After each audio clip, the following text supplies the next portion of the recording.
This video continues with Chapter 21, Fighting the Obdu Alone. Naruto, I'm in Konoha, my name is Uzumaki Menma. Chapter 21, Fighting the Obdu Alone.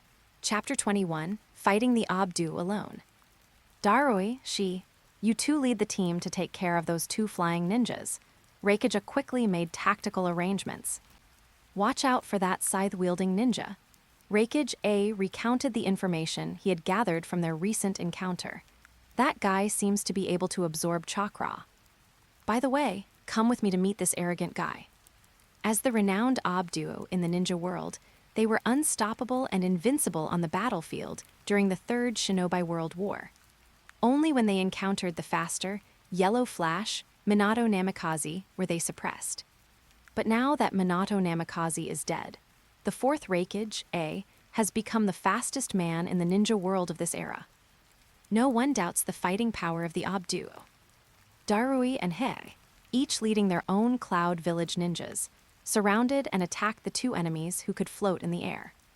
They dared not be careless, not only because the enemy dared to attack Kumigakure with only 3 people, but also because the two enemies' ability to float in the air was extremely rare in the entire ninja world. So far, I've only heard of the third Tsuchikage of Iwagakure, Anoki, being able to levitate. With short yellow hair and a handsome face, Zai led several Cloud Village ninjas to engage the Jade Goddess in battle. Several Cloud Village ninjas used Earth Release ninjutsu, and countless Earth spears emerged from the ground and thrust into the air, attempting to block the Jade Celestial Maiden's movements. Zai, along with 3 Cloud Village Jonin, used these Earth spears as springboards to leap into the air, and the Light of Lightning Release ninjutsu pierced through the smoke screen. However, the ribbons of the Jade Goddess are as venomous as snakes. Not only can they extend freely, but they can also cut through iron like mud. Once a ninja is struck by a ribbon, he will either die or be seriously injured. The Jade Maiden, like a dancer, gracefully performed by waving ribbons in the air. One by one, Cloud Village ninjas were pierced through the body by the ribbons or whipped and sent flying backward, spitting blood. For a time, no one could get close to the Jade Goddess. And on the other side, the third Reaper also wielded his scythe and clashed with the Cloud Village ninja led by Darui. Water release, water bullets. Several Cloud Village ninjas skilled in water release formed hand seals and fired countless water bullets at the third Shinigami flying through the air. These water-based projectiles are as destructive as large-caliber bullets, capable of piercing through iron plates with a single shot. The third Reaper effortlessly dodged the incoming water projectiles and charged straight at Darui. Storm release, resilience, and lockdown, Darui formed hand seals. More than 10 electrified water jets shot out from the blue orb and roared toward the third death god in the sky. These water jets were like laser-guided beams, shooting at the Grim Reaper from multiple directions. Seeing this, the third Reaper brandished his scythe. Several wind blades sliced through the smoke, forming a wind net in the air that cut and absorbed all the incoming storm release ninjutsu. What? Darui was shocked to see his prized storm release. Resilience lock easily sliced open by the enemy's wind blade. Immediately afterwards, these wind blades continued to advance, hitting several Cloud Village ninjas who were unable to dodge in time. The Cloud Village ninja who was hit screamed in pain. Darui quickly looked over and saw that although their bodies had not been cut or injured by the wind blades, they were lying on the ground as if they were dead, unable to stand up again. Watch out, Mabui warned urgently, this guy's scythe can absorb chakra. Don't get hit. Based on the information provided by the Reikaja, Mabui, skilled in analysis and judgment, quickly instructed the Cloud Village ninjas to adjust their tactics. Ninjas rely heavily on chakra. Once their chakra is depleted, they are almost certain to die. I'll hold him off. Mabui, you organize the ranged attack. As expected of Darui, who was destined to succeed the 5th Reikaja, he immediately decided to use himself as bait. Darui used the Reikaja building to climb higher and higher before leaping towards the third Shinigami, Lightning Release, Black Spotted Strike. Although Darui doesn't know any aerial ninjutsu, he does know wide-range ninjutsu. Countless dark purple lightning bolts converge on Darui's body, forming a leopard-shaped black lightning bolt. He pounces on the third Shinigami. The third Reaper swung his scythe once more. Darui immediately activated the second stage of Black Spot Difference, and Black Panther lightning spread out, transforming into a huge electric net that enveloped the area. Faced with this electric net woven from black lightning, the third Shinigami spun his scythe like a lawnmower, absorbing all the lightning chakra that it touched. How is this possible? Darui stared at the scene from the air, speechless. On the main battlefield, the battle between the Cloud-Hidden Ob team and Menma in the smoke screen has reached a fever pitch. Reikage A, in his lightning release chakra form, combined with lightning release ninjutsu, unleashed a devastating attack. Killer B also wields the 7 ninja swords with ease, dancing like a swarm of bees, coordinating perfectly with his older brother to launch attacks from both sides. Just like his nickname, Killer B, he not only uses ruthless moves but also raps in a buzzing voice, which is quite annoying. However, the mysterious man on the other side simply used a kunai to catch Killer B's smooth attacks with 7 ninja swords, while also dodging Reikage A's ninjutsu attacks. Despite it being their first encounter, Reikage A and Killer B felt as if their opponent knew their attack moves very well. Lightning Blade Dance of 1,000 Generations. Reikage A concentrated his lightning release chakra in his hands, leaped into the air, and swooped down in a hand blade form. This is a family heirloom hand knife, honed to a razor-sharp edge through grueling, life-or-death training. Killer B also brandished his ninja sword, blocking the mysterious man's escape route. Small Spiral Wheel. Menma caught Killer B's ninja sword attack with a kunai in his right hand and condensed a dark purple ball in his left hand, which crashed head-on into Reikage A's lightning strike. 1,000-Year Dance. Although it is called Small Spiral Wheel, its size is no smaller than Wind Release, Reisen Shuriken. Bang, the two ninjutsu clashed fiercely, with dark chakra and lightning chakra intertwining and emitting a sharp explosion. In the end, Uzumaki Menma's Small Spiral Wheel prevailed. Dark chakra, wrapped in wind chakra, tore through the lightning chakra attached to Reikage A's hand like countless blades. The violent dark chakra struck Reikage A's arm, slashing his hard-won arm and drawing blood. Ah, damn it! The pained Reikage A's face was contorted with rage as he was knocked back several meters. The heavy metal arm guards, weighing over 1,000 pounds, were also torn open by this violent dark chakra. In other words, Reikage A's body, tempered by lightning chakra, could withstand this small Rasengan wheel technique. If it were an ordinary Jonin, being hit by this attack would result in either death or serious injury.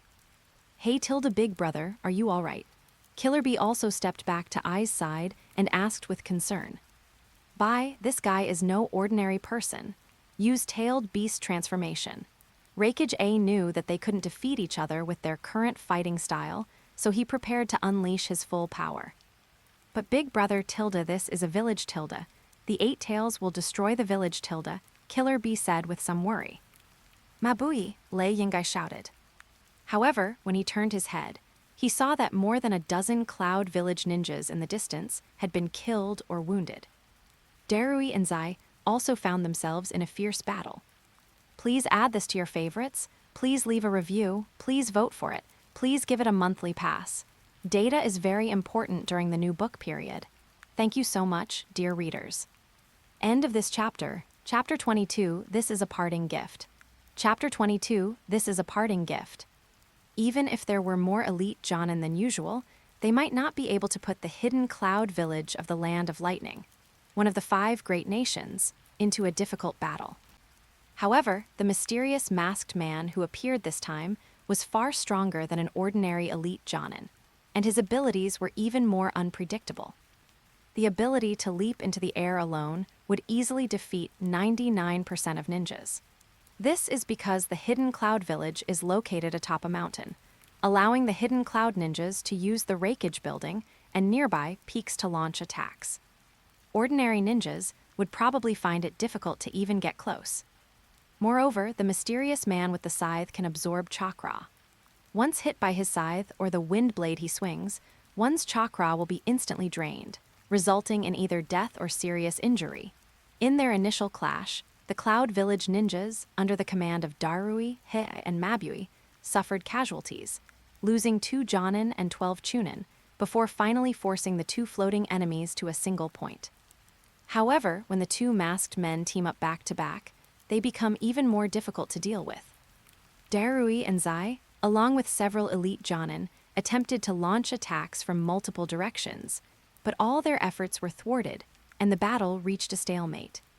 It's important to understand that in any ninja village, Jonin are the absolute top combat force. Even at its peak, Konoha village didn't have more than 50 Jonin. In Konoha now, there are only about 30 registered Jonin, and the proportion of special Jonin who specialize in one area is about the same. The Uchiha clan is known as the #1 powerful clan in the ninja world, precisely because this clan has consistently maintained a strength of more than 10 Jonin. Once they awaken the 3-Tamo Sharingan, they are all elite Jonin-level powerhouses. However, now, a scene that the 4th Reikage A will never forget has appeared in the core area of Kumigakure. Beneath the Reikage building, which was half collapsed, the smoke gradually dissipated, revealing 2 masked figures floating in midair, back to back, facing off against 10 times their number of elite Cloud Village troops, yet they were not at a disadvantage at all. This is no ordinary strongman. In response to Reikage Ai's call, Mabui handed over command of the battlefield to Samui, who had just arrived. This is a blonde, mature woman about the same age as Mabui. She is calm, knowledgeable, and one of Killer Bee's swordsmanship disciples. Lord Reikage, Mabui quickly arrived at Reikage Ai's side. The communications team has called for backup. Lord Yukito will be here soon. The Hidden Cloud Village has 2 Jinchuriki, and both are perfect Jinchuriki. Once the 2 Yujito and more Hidden Cloud ninja arrive at the battlefield, the tide of battle will surely turn. By Use-Tailed Beast Transformation. Reikage A immediately made tactical arrangements, shouting to Mabui, "Prepare to teleport me and Bai to Cloud Thunder Canyon." After receiving his elder brother's order, Killer Bee immediately used the 8 Tails chakra. A crimson-tailed beast chakra adhered to Killer Bee's body, extending 8 red tails that danced menacingly. The tailed beast chakra cloak greatly enhanced Killer Bee's abilities, and he charged forward with his sword to engage the mysterious masked man in battle once again. The 4th Reikage, A, unleashed a torrent of lightning chakra that tore through the air, transforming into a bolt of lightning that struck the mysterious masked man from another direction. Severing Thunderplow Hot Blade, the 2 men's elbows were brimming with chakra, aiming to strangle their enemy's neck. However, just as the Extreme Thunderplow Hot Blade was about to make contact with the mysterious masked man, boom, a surge of violent, dark red chakra erupted from the mysterious masked man, instantly forming a chakra cloak around him and forcefully blocking the attack. Bang, Killer Bee's tailed beast cloak and the 4th Reikage A's lightning release chakra were blocked less than 10 centimeters from the mysterious masked man's neck, emitting a violent collision sound. Idiot Tilda, what's going on Tilda? Killer Bee's rap was filled with astonishment. He realized that something was wrong with the guy that Yooni had warned him about earlier. The mysterious masked man's chakra cloak was exactly the same as his own tailed beast chakra cloak, and the violent and dark chakra was even more powerful than that of the 8 Tails Juki. "Mabui," shouted the 4th Reikage AI. Not far away, Mabui's expression was solemn as he rapidly formed hand seals, heavenly gift technique. A tearing sensation instantly enveloped the 4th Reikage A, Killer Bee, and the mysterious masked man who were engaged in battle. "I see." Feeling the tearing sensation throughout his body and the vibration of space, Menma couldn't help but look at Mabui with new respect. "Then, this is for you." Just before being teleported away, Menma condensed a small ball of dark purple energy in his right hand, with the turbulent dark chakra inside mixed with the wind chakra outside. The instant the face mask and the ob combination disappeared, the great spiral wheel slowly landed. Yunlei Gorge. The ob combination and the vortex surface were transported here. The moment it landed, Killer Bee activated his full-tailed beast transformation, and the enormous body of the 8 Tails, Juki, rose from the ground. Yo tilde Juki, tilde look at this guy. Which tailed beast is his chakra from tilde killer be communicated with the eight tails Juki in his mind. Meanwhile, the eight-tailed Juki in Killer Bee's spiritual world had fallen into confusion and bewilderment. This familiar chakra was filled with negative emotions such as darkness and violence, much like the Nine Tails, yet it felt so unfamiliar. Even the eight-tailed Juki, being completely unfamiliar with the place, was thrown into chaos. Yes, no, right, the eight-tailed Juki was already deeply doubting himself. By Unleash It All, the fourth Raikage, A, activated his strongest lightning release armor at its peak, his entire body covered in lightning, and his hair stood on end. Just as the two were preparing to attack, they saw the mysterious masked man float up and stand in midair, gazing in the direction of the hidden cloud village. Let's take a look together. The deep voice of Uzumaki-Menma came from behind the mask. Raikage A and Killer B were still somewhat confused.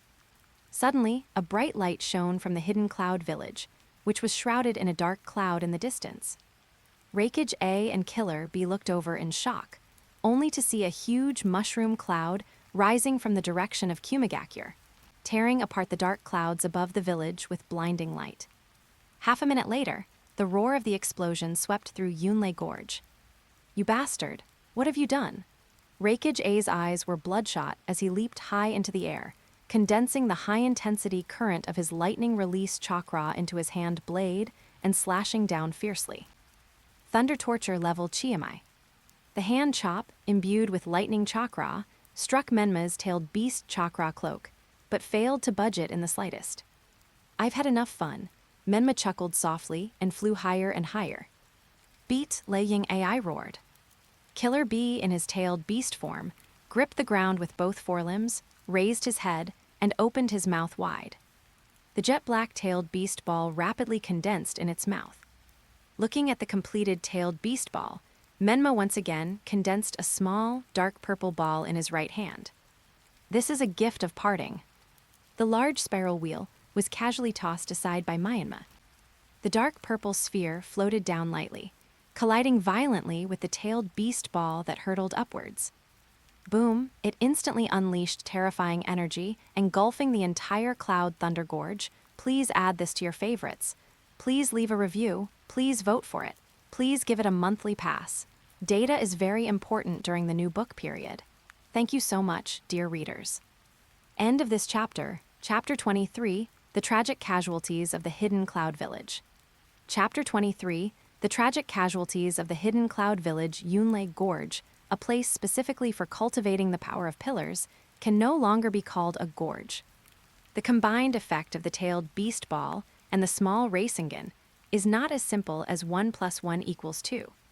Several mountain peaks within a few kilometers of Yunlei Gorge were leveled, and a giant pit with a diameter of over 1,000 meters and a depth of over 100 meters appeared in the center of Yunlei Gorge.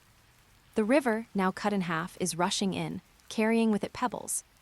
Inside the pit, the exposed rock strata have undergone a vitrified crystalline state under the scorching heat.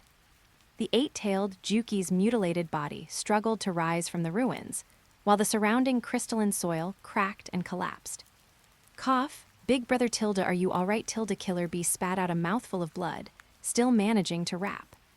Killer B, in his tailed beast form, protected Raikage A with his body, but his own back was also blasted to pieces by the terrifying force of the explosion, with wounds exposing bone. Raikage A quickly helped up Killer B, who had lost his tailed beast form. If Killer B hadn't protected him in his tailed beast form, the fourth Raikage A would probably be the one lying on the ground, severely injured right now. Raikage A carried Killer B on his back and quickly sped towards the direction of Kumigakure. The explosion still lingered in his mind, leaving him with lingering fear. Village. When Raikage A arrived at the outskirts of Kumigakure and stood on a mountain peak, he saw that the center of Kumigakure was as if it had been erased with an eraser. The Raikage building had completely disappeared. Several mountain peaks, including the Raikage building, were blown in half. The Cloud Village ninja suffered heavy casualties, and the entire village was filled with thick smoke. Medical ninjas moved through the smoke, busy rescuing people everywhere. The cries of agony pierced through the smoke of battle, causing the fourth Raikage to feel deep remorse. Lord Raikage, two figures landed beside Raikage AI. He looked closely and saw two figures made of wood and earth. Killer Bee. Yujito's pupils dilated slightly when he saw the heavily injured Killer Bee. Yujito, who is also a Jinchuriki, is very clear about Killer Bee's strength. Even without the Nine-Tailed Jinchuriki intervening, Killer Bee, the strongest Jinchuriki of the current era, was beaten to this state by the enemy. Because of protecting me, Lei Ying AI clenched his fists.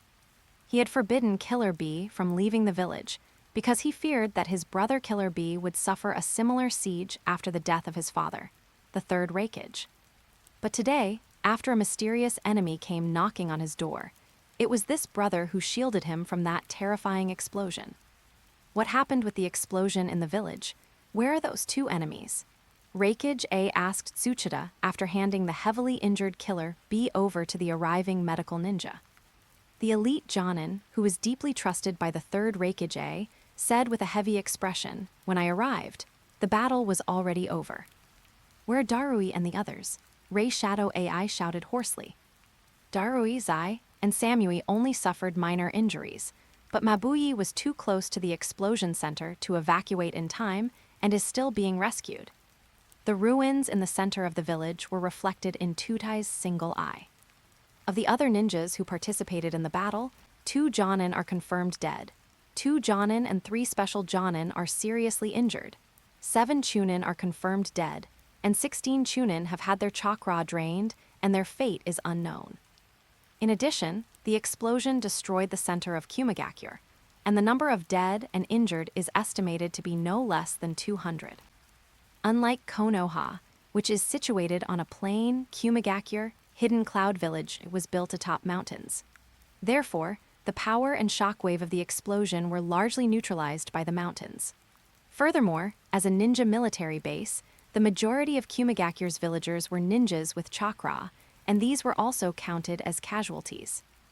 Thus, the tragic loss of 7 Jonin, special Jonin, over 20 Chunin, and more than 200 Genin villagers was comparable to a crushing defeat in a major battle.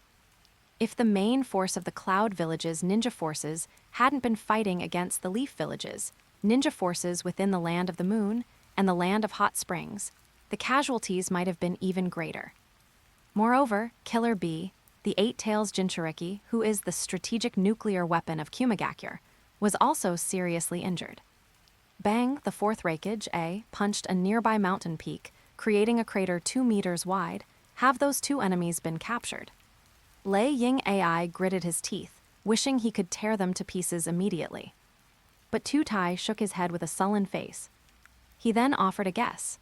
According to Darui and Zai's descriptions, the 2 enemies that could float disappeared right after the explosion.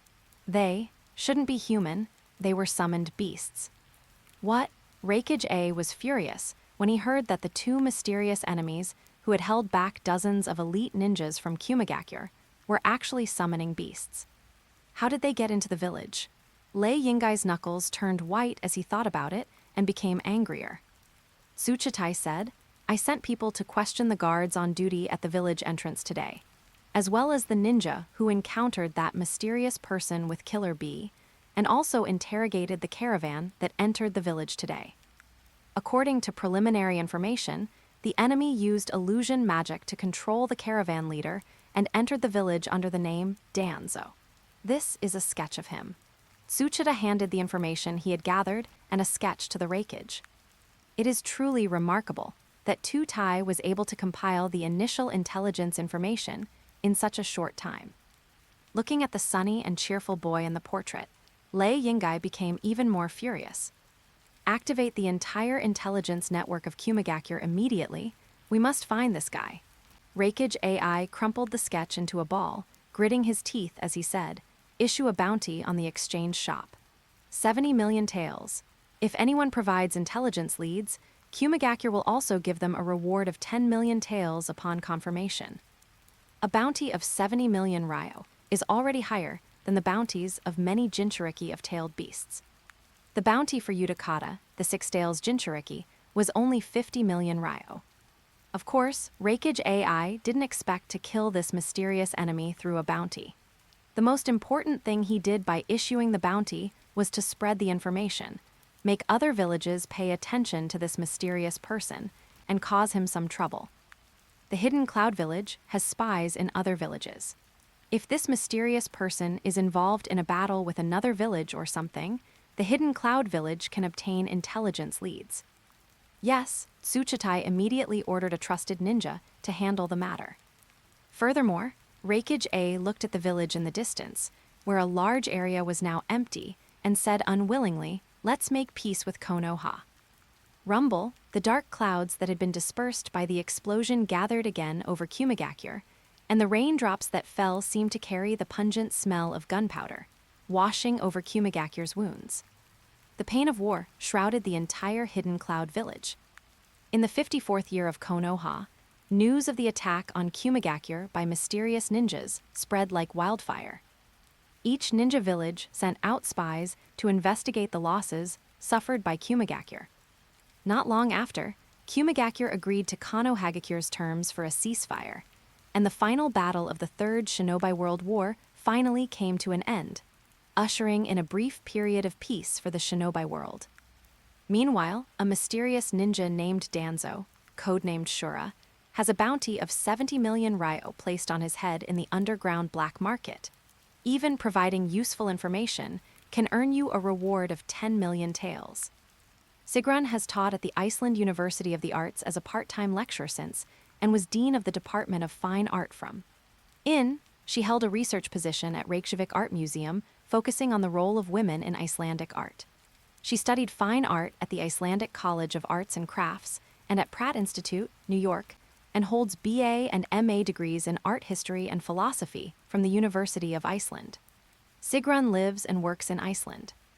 Meanwhile, deep within the roots of Konoha, seeing the bounty for Danzo on the updated bounty list brought by his subordinates from the gold exchange, Shimura Danzo flew into a rage and tore the brand new bounty list to shreds. Please add this to your favorites, please leave a review, please vote for it, please give it a monthly pass. Data is very important during the new book period. Thank you so much, dear readers. End of this chapter, Chapter 24, The Mysterious Ninja Who Became Famous Throughout the World. Chapter 24, The Mysterious Ninja Who Became Famous Throughout the World. The country of rain, the village hidden in the rain. The rain poured down, and countless towering spires stood out against the rain curtain, shrouding the entire village in a gloomy and damp atmosphere. For the ninjas of Aimgakure, from the moment they were born, it rained heavily in Aimgakure and even throughout the land of rain, with hardly a few sunny days throughout the year. Beneath this ceaseless curtain of rain lies poverty, murder, and crime. At the top of a tall tower, Abaido Uchiha, dressed in the Akatsuki's red cloud black robe and known as Uchiha Madara, sat on the edge of the platform, looking down at the rain-soaked city. In the room behind him, 6 paths of pain stood silently in the shadows, while Konan focused on organizing some of the intelligence she had gathered. Now, only Nagato and Konan remain in the Akatsuki organization, along with Abaido and Zetsu, who joined as Uchiha Madara. The core members of the Akatsuki who died were turned into the 6 paths of pain by Nagato. Because his legs were severely injured in Hanzo's explosive tag trap, and he had to supply chakra to the Jido Mazo, his body was kept in a special device for a long time and could not move freely. Therefore, Nagato used Pain of the Deva Path, created from Yahiko's corpse, to operate outside. Oh dear. As the flippant voice rang out, a pitcher plant rose from the ground, its 2 distinct black and white halves standing out prominently. Guess what interesting information I gathered at the gold exchange, the white-clad figure said in a teasing tone. Just give me the information. Abaido tilted his head slightly and said coldly, a glint of cold light flashing in his Sharingan beneath his mask. You're really boring, Tilda Whitesetsu continued to chatter on. At the same time, he took out a brand new reward notice and placed it on the table. This is a new bounty of 70 million from the exchange, targeting someone who calls himself Danzo and codenames Shura. The attack on Kumigakure seems to be his doing. Zio Nan picked up the reward list on the table and examined it carefully. Danzo, upon seeing this name, Conan's painful memories flooded back. However, unlike the Danzo Shimura in my memory who was bound with bandages, the Danzo in the portrait is a sunny and cheerful boy. For some reason, Conan was reminded of the time when Yahiko was still alive. What are the losses from the attack on Kumigakure? Abaido also came over. He was more concerned about whether this mysterious ninja was the same mysterious ninja who attacked Konoha a few days ago. The White Zetsu I sent out reported back that quite a few people died, and the Reikage building was completely destroyed.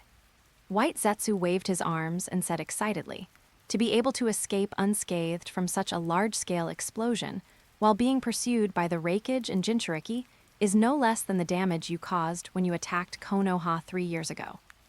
The number of activated White Zetsu is also limited, and Black Zetsu cannot possibly be assigned to monitor every village, as that would pose a great risk of exposure. Therefore, the battles that took place in Hidden Cloud Village and Thunder Gorge are difficult for outsiders to know about. The severely injured Killer Bee was also placed under tight protection. Furthermore, Killer Bee had been forbidden from leaving the village for many years, and White Zetsu had not been able to gather any information about him. HMPH. Abaido snorted coldly when he heard White Zetsu mention the Nine-Tails rampage he had caused 3 years ago. He was seriously injured by Minato's flying Thunder God technique and Rasengan back then, and half of his fused White Zetsu body was melted away. Do you know this, Asura? Pain's voice came from the shadows. Although they accepted the mysterious masked man who called himself Uchiha Madara into the Akatsuki organization, Nagato and Conan were very wary of him. Now that such a powerful ninja has appeared, Madara Uchiha, who has lived for nearly 100 years, should know something about him. Moreover, this mysterious ninja's codename is Shura, and Madara Uchiha was also known as the Shura of the ninja world when he was alive. An ability I've never heard of. Abaido stared at the sketch on the bounty list. It was a picture of a sunny and cheerful boy, but it was marked next to him as possibly a disguise using transformation techniques. Next to the sketch portrait is another portrait wearing a three-eyed fox mask. Ability never heard of before. A powerful ninja never heard of before. Will this bring about changes to his revenge plan? Abaido looked up at Zetsu and said, "Tell me as soon as the martial law in Konoha is lifted." Because of the recent incident where a special envoy from Kumigakure was murdered by a mysterious ninja, who then attempted to frame the Hyuga clan by disposing of his body, Konoha has strengthened its monitoring of the village's protective barrier. After sending back some information, the White Zetsu, who was lurking in Konoha, did not dare to make any rash moves, for fear of being discovered by the Byakugan or other sensory ninjas. At the same time, in Konoha village, a high-level meeting was also being held at the Hokage building. I'll say it one last time, this has absolutely nothing to do with me. Shimura Danzo slammed his fist on the table, arguing with Sarutobi Hiruzen with a livid face. On their table was a newly updated reward list from the Gold Exchange, with a portrait of the mysterious man and the name, Danzo, clearly visible. Koharu, turning to the other side, said gently, "Perhaps it's just that we have the same name. It's also possible they're trying to frame us." Mitakato Himura then looked at Hyuga Hayashi opposite him and said, "Are you sure it's this person?" Hayashi Hyuga looked at the bounty on the table and at the familiar three-eyed fox mask and nodded firmly. "Absolutely right, it's this mask." But then Hayashi frowned and asked, "He stirred up trouble in Konoha and created chaos in Kumigakure. What exactly is he trying to do?" The high-ranking officials present also fell into deep thought. Previously, it was believed that this mysterious ninja had a grudge against Konoha, and therefore wanted to frame Konoha to escalate the war between Konoha and Kumigakure. But now this mysterious person has attacked Kumigakure again. According to intelligence from Konoha spies infiltrating Kumigakure, the Reikage building was destroyed, resulting in hundreds of deaths and injuries, including many elite jonin. The intelligence even sent back by the spies mentioned that the attackers were not one person, but one woman and 2 men, 3 masked people. Since most of Konoha's spies in Kumigakure are genin, low-ranking ninja, it is difficult for them to obtain core secrets, and more detailed information cannot be confirmed at the moment. If the other party has a deep-seated hatred for Kumigakure, then it makes sense, Nara Shikaku, with 2 scars on his face, analyzed. As the leader of the Jonin team and the chief strategist for the 3rd and 4th Hokage, his analysis was highly valued. Hiruzen Sarutobi picked up his pipe and took a puff, his old face beneath the Hokage hat looking solemn. Nara Shikaku continued his deduction. If the assassination of the Kumigakure envoy and framing of the Hyuga clan succeeds, the war will likely continue, and Kumigakure's fighting strength will be greatly depleted. At that time, this mysterious person, or rather their organization, will seize the opportunity to launch an attack on Kumigakure. Nara Shikaku's speculation is reasonable and is currently the only explanation they can make. At the end of the meeting, after making some arrangements, Hiruzen Sarutobi asked Hayashi with concern, "How is Hizashi doing?" "He is very good," Hayashi Hyuga replied hesitantly. Please read on. Readership data is very important during the new book period. Those of you who are waiting for the book to finish reading, please scroll to the last chapter. Thank you so much. End of this chapter. Chapter 25, This is Konoha. Chapter 25, This is Konoha, Is This the Hidden Leaf Village? When the caravan arrived at the gates of Konoha, Kato curiously poked his head out of the sedan chair to carefully examine the entrance to this ninja village. This was his first time visiting Konoha. Thinking of the task assigned by that person, Kato dared not slack off in the slightest and urged his caravan to enter the village as quickly as possible. The ninjas of Konoha's gate were not strict in their checks on ordinary merchants and travelers, requiring only routine registration and simple inquiries. After all, the mysterious person who infiltrated the village earlier could not have entered through the main gate. Upon entering the village, Kato first followed procedure and went to the mission center in the administrative area, where the Hokage building was located to register and report his purpose to Konoha. Kato Company will open a branch in Konoha, mainly dealing in specialty products from various countries. The company was located on the most bustling commercial street in Konoha Village. Furthermore, I see that Konoha Village is a place of outstanding people and resources, and I'd like to purchase a property here, Gato said to the Konoha Chunin who was receiving him. Oh, that's very welcome. The Chunin immediately began enthusiastically introducing the village's real estate. Although Konoha is primarily populated by ninjas, it also relies heavily on merchants and nobles. Because ninjas are not good at business and economics, even some ninja families that do engage in business mainly make a living from ninja tools, ninja beasts, or industries related to ninjas. Looking at the neighborhoods on the Konoha map, Kato pointed to a neighborhood adjacent to the Hyuga clan's territory and asked, "What are the property prices like in this neighborhood?" As expected of a great businessman, you have a good eye. This area is right next to the Hyuga clan's territory, and the surrounding area is known for its excellent security. It's a perfect place to live, and the prices aren't expensive either. The Konoha Chunin began to promote the property. He personally took Kato to see these houses. After all, this is a big spender. The environment here is indeed quite nice. Standing on the edge of the eaves, Kato looked around the courtyard with satisfaction. There are some rocks piled up in the small pond in the courtyard, and bamboo tubes are knocking against the rocks under the impact of the flowing water. There are some ornamental fish raised there, which sounds quite charming. This residence has a tranquil environment and a large courtyard. You and your wife must be very comfortable here. The Konoha ninja flattered with a smile. Actually, Kato, having calmed down enough, suddenly looked somber and sighed softly. For some reasons, I have never been able to have my own child. The Konoha ninja panicked a little. How did he end up reopening someone's wound? If I adopt an orphan from Konoha, can I send him to your ninja academy? Gato suddenly thought of something, clapped his hands, and asked with great joy. An ordinary businessman like me has long lost the talent of a ninja, but I still yearn for the life of a ninja. If I could adopt a child, even if he is just an ordinary ninja. Kato got more and more excited as he talked. Adopt an orphan from Konoha. The Konoha ninja was somewhat taken aback by this sudden request. Such a wildly imaginative idea would be met with suspicion in any other world. But this is the ninja world. This is Konoha, the application from Gato, a wealthy merchant from the land of fire. To adopt an orphan in Konoha was quickly delivered to Hiruzen Sarutobai's desk. Big merchant Kato.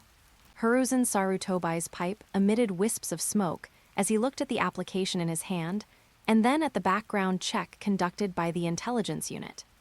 Although Gato is just a businessman, he is backed by nobles from the land of fire and may even have subtle connections with the daimyo of the land of fire. Hiruzen Sarutobai has no reason to refuse his requests for settlement or adoption. Moreover, they selected a war orphan from Konoha to attend the Konoha Ninja Academy. This means that Gato's adopted son grew up in Konoha village from a young age, receiving education in the will of fire of Konoha, and his playmates, classmates, and friends were all Konoha ninjas. After much deliberation, Hiruzen Sarutobai stamped the Hokage's office seal on the application. Sungai Tribe. 4-year-old Neji stood in front of a study, holding a lunchbox prepared by his mother. His forehead, marked by the blue-caged bird seal, was filled with worry. Hyuga Hisashi had locked himself in the study for a full day and night since returning from the hospital yesterday, refusing to see anyone. "Father," he called softly. "Neji, don't worry about me. Let me have some peace and quiet." In the study, Hisashi's voice was somewhat hoarse and weak. "Please at least eat something." Neji placed the food plate at the doorway, knelt down in front of it, and said, "My mother is also very worried about you." Silence fell over the room. Neji continued to kneel in front of the door. Although only 4 years old, the precocious Neji is very sensitive to major events in his family and village. A few days ago, a mysterious person attacked the Hyuga clan's territory. His father was seriously injured and hospitalized for several days. Neji would visit him every day with his mother. From that moment on, Neji sensed that his father was acting strangely. But young Neji didn't understand the deeper meaning in Hisashi's Byakugan eyes, and simply assumed that he hadn't adjusted his mindset after being defeated by the mysterious person. "Sai, you should go back and rest, Neji." Hisashi's sigh came from inside the room. "I'll eat later." Seeing his father say this, Neji, as a son, could only stand up and silently retreat. Inside the study, Hyuga Hisashi, dressed in casual clothes, was frantically searching through the family's books and historical records, with half-open scrolls scattered all over the floor. No, how could that be? Not at all. After flipping through the books in the study, Hisashi shook his head, his white eyes filled with despair. The mysterious man found him that day and showed him the truth about the birth of the caged bird, which was not recorded in the family records. As the head of the branch family, Hisashi inherited many classic texts from the previous generation, including the Hyuga clan's Byakugan usage techniques, the secrets of Gentle Fist, and some historical books. Hijisa attempted to find some historical materials to refute the mysterious man. The more they couldn't find any trace, the more alarmed they became. The more unsubstantiated the evidence, the more real and credible that terrifying truth becomes. A sense of loneliness washed over him, and Hijikata unconsciously reached up with his right hand to touch the back of his head, his hand trembling. The 24-hour cage sealing was too short, leaving the Japanese constantly longing for that feeling of freedom. As soon as the sealed in the cage ended, Hisashi felt the Byakugan perspective disappear and felt as if thousands of ants were crawling all over his body. The unbearable itch almost destroyed his sanity. He tried his best to suppress the urge to find the mysterious person. The mysterious man's words, "Swear allegiance to me," still echoed in my ears. Do you want to be a coward for life, or a hero who separates the family, even if it's just for a few minutes? Hisashi shook his head in anguish, trying to dispel the demonic whisper. Trying hard not to think about that guy who looks so evil, but what became of the Hyuga branch family? Neji's future. Chap. The study door finally opened, and Richa, who had been locked in the study for a day and a night, walked out somewhat absent-mindedly. Looking at the plates and food on them laid out on the ground by the door, he slowly knelt down. Neji Hizashi murmured softly, his brows furrowed with deep sorrow. Please read on. Readership data is very important during the new book period. Those of you who are waiting for the book to finish reading, please scroll to the last chapter. Thank you so much. End of this chapter. Chapter 26, Leaving the Orphanage. Chapter 26, Leaving the Orphanage. Outside the Konoha orphanage, the laughter of children playing drifted on the wind. 3 days in the mountains, and Kato stood not far away, their eyes sweeping over the group of carefree figures. Sant Yamanaka, with one hand on his hip, said, Mr. Gato, these children are war orphans from Konoha and the surrounding areas. Their backgrounds are clean, and whether they have ninja talent still needs further testing. He was in charge of the initial contact with Kato and the subsequent adoption process. Yamanaka Sant, a chunin of the Yamanaka clan, is 15 years old. More than 10 years later, during the Fourth Shinobi World War, he formed a team with Nara Shizuku and Naoki to help Kakashi fight against the reanimated Zabuza and the 7 ninja swordsmen of the mist. It's all right. Actually, it's my fault for demanding ninja talent. Gato looked amiable, a far cry from the ruthless figure he had when he dominated the business world. Then let's go visit the director first, said Sant Yamanaka, walking towards the orphanage. Kato followed closely behind with a bodyguard. As he approached the orphanage, Kato's small eyes, hidden behind his sunglasses, narrowed slightly as he scanned each orphan, searching for the target assigned by that adult. But after searching for a long time among these orphans, they still couldn't find the child described by that adult. Strange, isn't it here? Kato frowned to himself. Suddenly, a solitary figure under a large tree in the distance caught Kato's attention. Sunlight filters through the leaves, dappling the grass. A child under the shade of a tree plays with a doll, seemingly oblivious to the world around him. That indifferent expression and aloof demeanor were exactly like that person. Kato walked over without even realizing it. Chap. Menma actually saw Kato when he first arrived, but she didn't deliberately guide him in order not to attract the attention of others. After Kato reached the shade of the tree, he slowly raised his head, his young face showing a calmness beyond his years. You're here. How's the preparation? That familiar tone reminded Kato of that person's instructions. You found a child named Menma at the Konoha orphanage. He's a member of the organization, and his rank is higher than yours. Your task is to take good care of him. Gato originally thought that Gato was a teenage orphan with high ninja talent, which is why he was recruited into the organization. After all, that person himself destroyed half of the hidden cloud village, and Kakuzu, whom he had subdued, also displayed a formidable fighting power while protecting him. The child in front of them looked no more than 3 or 4 years old, still very childish, but he was clutching a dark red fox doll with a strange mask in his hand.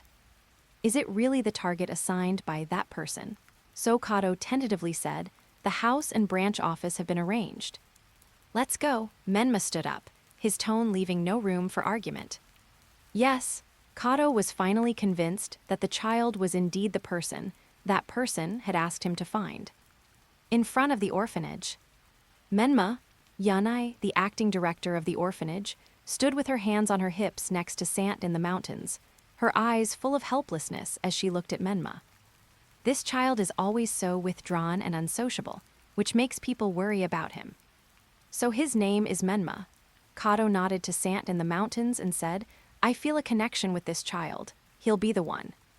The 3 days in the mountains were a bit of a surprise. He had just found the acting dean, Yanai, when he didn't expect that Kato would find a suitable candidate.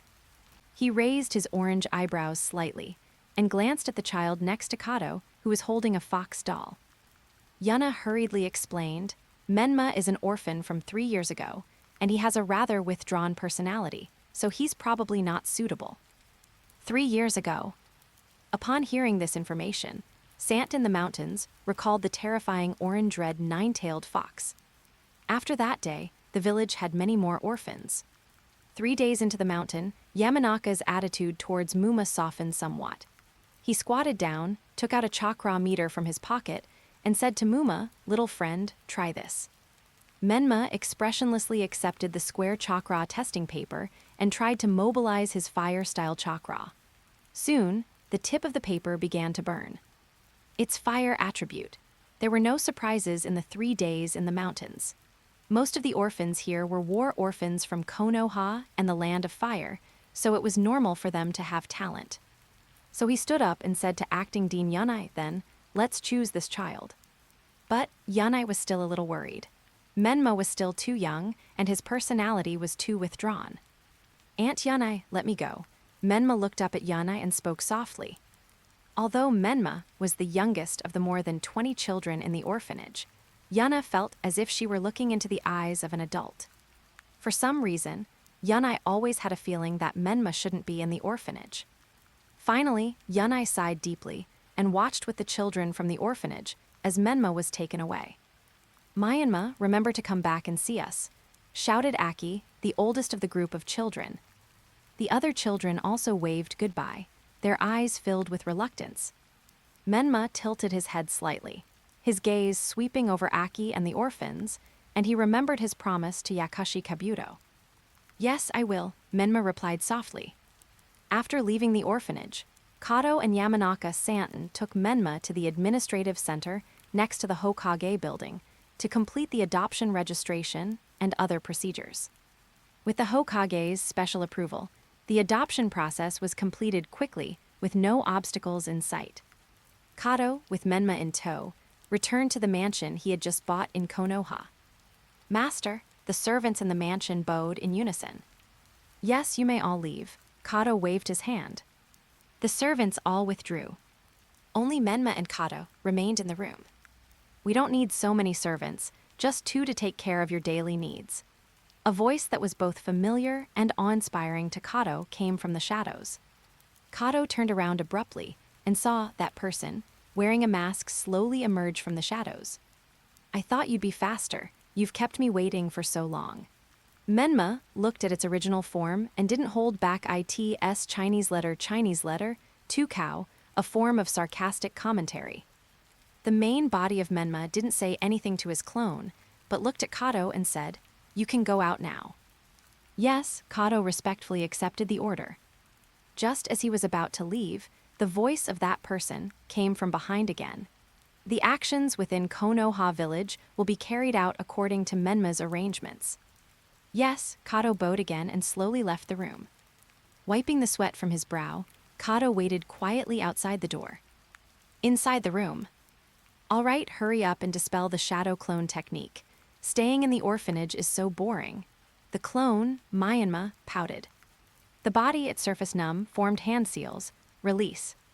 Boom, as the smoke dissipated, the clone Menma disappeared, and a flood of memories poured into the mind of the original Menma.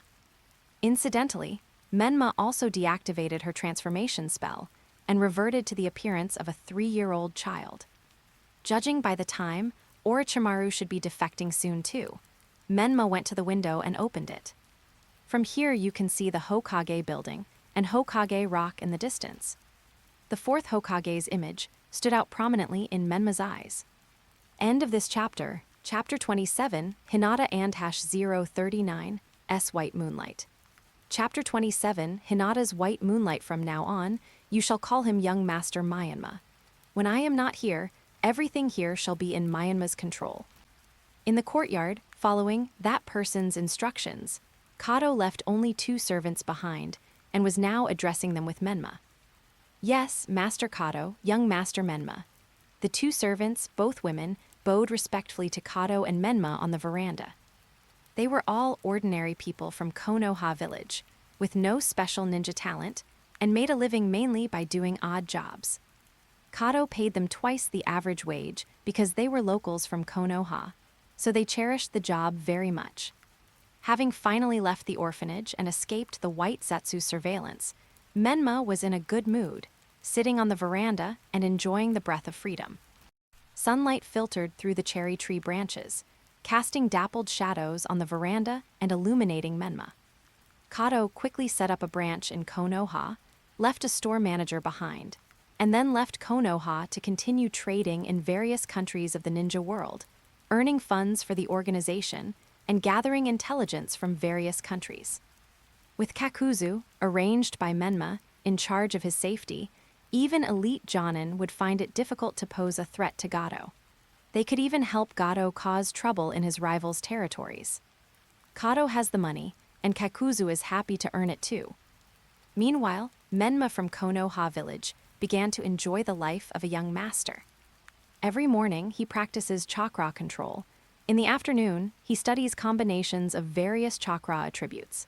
After dusk, he creates the nine-faced fox and develops the nine-faced Suvaha. In his spare time, he strolls around the village to familiarize himself with it and buys some sweets for the little nine-tailed fox. The days pass like this. The weather is getting colder. Winter is coming. Hey, Menma. The little nine-tailed fox peeked out from Menma's fluffy scarf, eating a small piece of cotton candy that Menma handed to it. Kato left a large sum of money for Menma, and also controlled the revenue of the Konoha branch, so Menma's quality of life improved greatly, and he even got some new clothes. Let's open a dessert shop too. The little nine-tailed fox, only the size of a palm, took a big bite of a cotton candy that was bigger than its own head. When little nine-tailed fox spoke, its fluffy tail brushed against my face and made my neck tingle and itchy. I think you just want to eat sweets. Menma exposed the little nine-tailed fox's scheme. Then she added, eating too many sweets will make you fat. I'm a tailed beast, I won't get fat. The little nine-tailed beast retorted, suddenly perking up its two fox ears. Hey, it seems like big sister's in trouble. Little nine-tailed fox looked into the distance. Menma also saw it. In a park where the autumn wind is blowing, a little girl is surrounded by three boys. As they walked further away, Menma could still hear the three little boys making various provocative remarks. Ha, look, her eyes are white. Wow, it's a monster with white eyes. How disgusting. It is often said that children speak without restraint, but in fact, when children say these things, they are not even aware of how hurtful their harsh words are. Young Hinata had never heard such vicious words before. Her eyes filled with tears, and she squatted on the ground, sobbing. Seeing the little girl from the Hyuga family start to cry, the three children laughed even more unrestrainedly, completely unaware of the approaching shadow behind them. Strange, I remember this plot was supposed to be a snowy day. Menma slowly walked behind the three little boys, raised his right hand, thumb hooked around middle finger, and flicked each of them on the forehead. Boom, boom, boom. 3 sharp flicks on the forehead brought the laughter to an abrupt halt. It hurts. It hurts. Ah, too. Menma controlled the force, but the three of them were still made dizzy and staggered back several steps. Hey, you three, how dare you bully a girl? Menma waved his right hand, glancing at Hinata, who was squatting on the ground, stealing glances at him. It turns out to be shy Hinata. If it were the boss Hinata, she would have beaten these three to a pulp long ago. You little rascal. The tallest kid in the group rubbed the back of his head and yelled menacingly, looks like I need to teach you a lesson. Let you know who's in charge here in this park. Damn it, you actually launched a sneak attack. Another chubby boy waved his fist.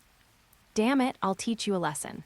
Another short guy scratched his head, then clenched his fists and grinned, revealing a toothless mouth. The three of them were all a head taller than Menma and Hinata, and looked to be about 5 or 6 years old. Moreover, it's 3 against 1, so the advantage is on my side. For children, a large number of people and their tall stature directly reflect their fighting strength. Seeing the 3 brats acting so arrogantly, Menma resisted the urge to use ninjutsu. Instead, he stepped forward and punched the taller brat in the face, then swept his leg and sent the chubby boy sprawling on his back. In just a moment, 2 of the trio of kids fell down, leaving only the short kid with a missing tooth looking around in a panic, not knowing how his companion had been defeated. Ouch, that hurts. Ooh, mommy. The 2 little kids who fell to the ground started wailing. The little dwarf was so frightened that tears streamed down his face. Menma reached out and pressed his hand on the little guy's head, getting close to the brat. His narrowed blue eyes sparkled with mischief as he grinned and said, "From now on, I'm the boss here." "Wow, boss, don't hit me," the little guy cried in fright. "So what am I doing?" Menma looked at the three little brats who were crying after her scolding and internally berated herself, playing the king of the kids game with a bunch of little brats. After being scolded by Myanmar, the three children ran away in a panic. "Hey, let's get to know each other. My name is Menma." As Menma turned around and reached out his hand, Hinata was frantically wiping away tears with her sleeve. Although this was not the first time the two had met, it was their first public meeting. "Why you? Hello, my name is Hinata." Hinata's face flushed slightly, and her cold fingers trembled like a frightened fledgling. She didn't know why this girl, who had been longing for the boy, wanted to get to know him again, but she still instinctively obeyed Menma. After Hinata was pulled up, she lowered her head, placed her hands on her chest, and whispered barely, Am I? Useless. If it were my older sister." Hinata couldn't help but think of the hot-tempered older sister inside her body. What would she do if it were her? "I should be able to beat those three kids on the other side." Hinata's words reminded Menma of a winter when he was 3 or 4 years old in the Limited Tsukuyomi World, where he was mocked by 3 little brats in the park and ended up fighting with them. Because he hadn't formally started training or refined his chakra at the time, he was beaten rather badly by the 3 children. At the crucial moment, Hinata, the eldest sister, stepped forward and quickly made the 3 children cry. "I wonder if it's fate." From then on, Hinata, the leader of the Limited Tsukuyomi World, and Menma's relationship grew closer, eventually developing into a romance during the Chunin exams in that world. Gentleness is never a weakness. Your gentleness is like a spring breeze. Hinata is especially cute. Menma raised his hand and placed it on Hinata's head, rubbing her short hair. Cute, Menma's praise made Hinata's face turn red instantly, steaming like a steam engine. Hinata, who was restricted by various family rules since childhood, was expected to achieve great things because of her older sister. Her gentle personality was seen as too weak by her father, Hayashi Hyuga, and the elders of the main family. Therefore, Hinata never received any praise. A hungry cry came from Hinata's stomach. This made Hinata, whose face was already red, blush even more. "Let's go, I'll treat you to Ikaraku ramen."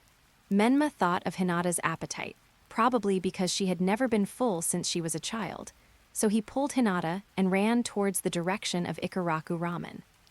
Ginkgo leaves drifted down in the park. Hinata, being pulled along, looked at the figure in front of her, tears welling up in her white pupils. End of this chapter, Chapter 28, Orochimaru and -039's Defection Incident. Chapter 28, Orochimaru's Defection Incident. The Norin curtain of Ikaraku ramen was gently lifted, and the rising steam carrying the aroma wafted over. "Uncle Tuchai, 1 order of tonkatsu chashu ramen, please." Menma led Hinata into the shop. He pointed to the menu on the ground and turned to ask, what would Hinata like to eat? I can do anything." Hinata lowered her head and twisted her fingers, her voice barely audible. "Then let's do the same thing." Menma pulled Hinata to sit down at the bar. It was lunchtime, and there were still 3 customers in Ikaraku ramen. The ramen shop owner, Tuchai, looked up from the rising steam, squinted at the ramen, and said, "Oh, it's little ramen. Is this a new friend?" Since moving to Konoha, Menma occasionally visits Ikaraku ramen, hoping to run into Naruto or Kakashi.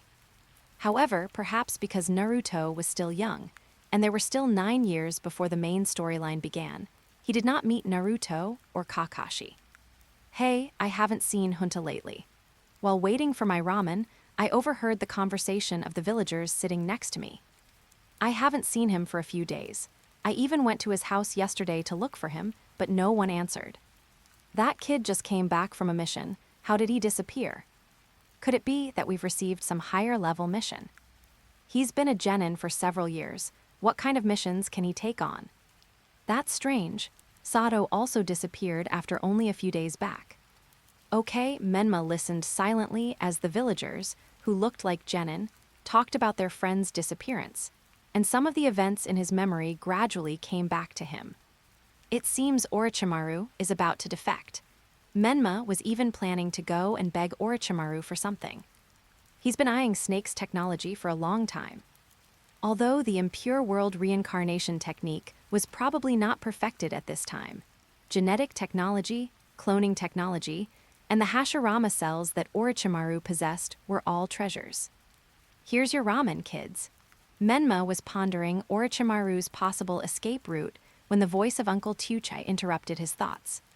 2 bowls of ramen were pushed in front of me, the char siu trembling slightly in the rich broth, and the soft-boiled egg gleaming with an amber light. Thank you, Hinata said as she accepted the bowl with both hands. Sparsely, the two began to eat heartily. Menma had already eaten a meal before leaving the house, so she ate a little slowly this time. When he was halfway through his meal, he saw Hinata next to him sipping the soup, swallowing faster and faster. Before long, he had finished the whole bowl of ramen. Even though Hinata is only 3 years old now, her appetite is enormous. Uncle Tuchai, another large bowl of ramen, please. Menma noticed that Hinata's face was slightly flushed, probably because she wasn't full yet, so he ordered another bowl. No need, Hinata said, fiddling with the hem of her clothes, a little embarrassed. In her upbringing, girls were taught to eat quietly and politely, unlike boys who ate large mouthfuls of food. Eat up, it's on me. Menma's voice carried an air of absolute certainty. The ramen was pounded quickly, and in no time, a large bowl of steaming hot tonkatsu chashu ramen was placed in front of Hinata. Please enjoy. The middle-aged man smiled and served a plate of tempura, placing it between Menma and Hinata. Thank you for bringing in new customers. This is a gift for the 2 of you. The middle-aged man squinted.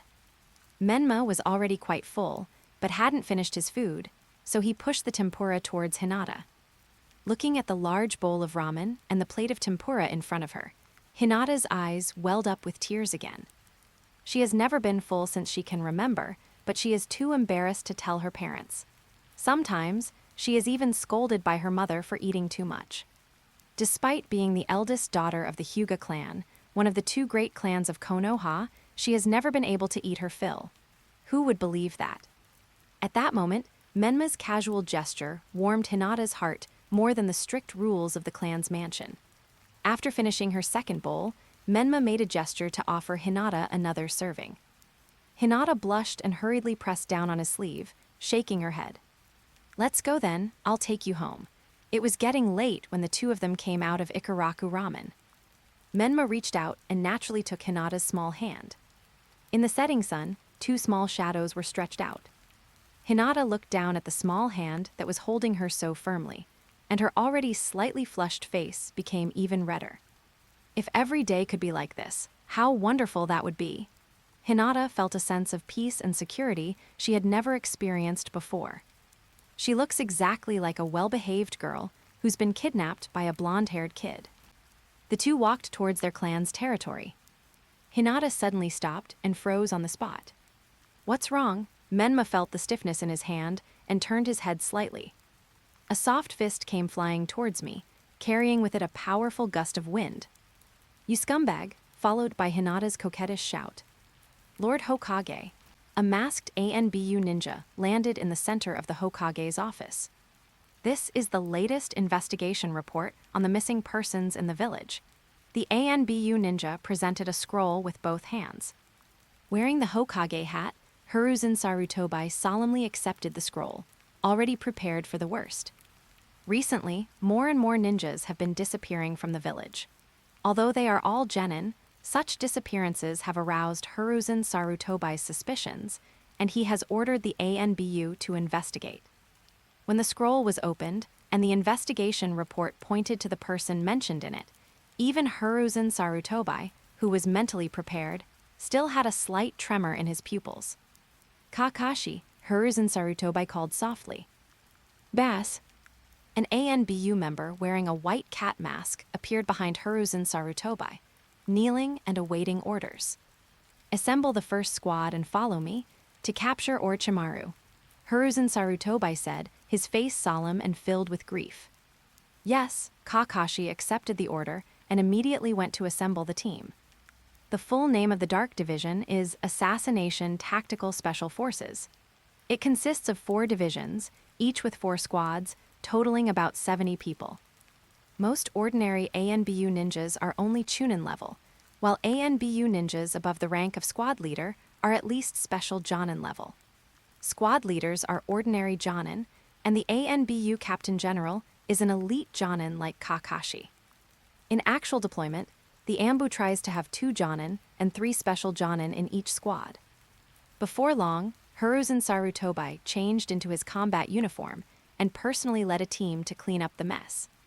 In the forest surrounding Konoha village, Hiruzen Sarutobi led a capture team consisting of 3 Jonin, 3 special Jonin, and more than a dozen Chunin, rapidly advancing through the woods.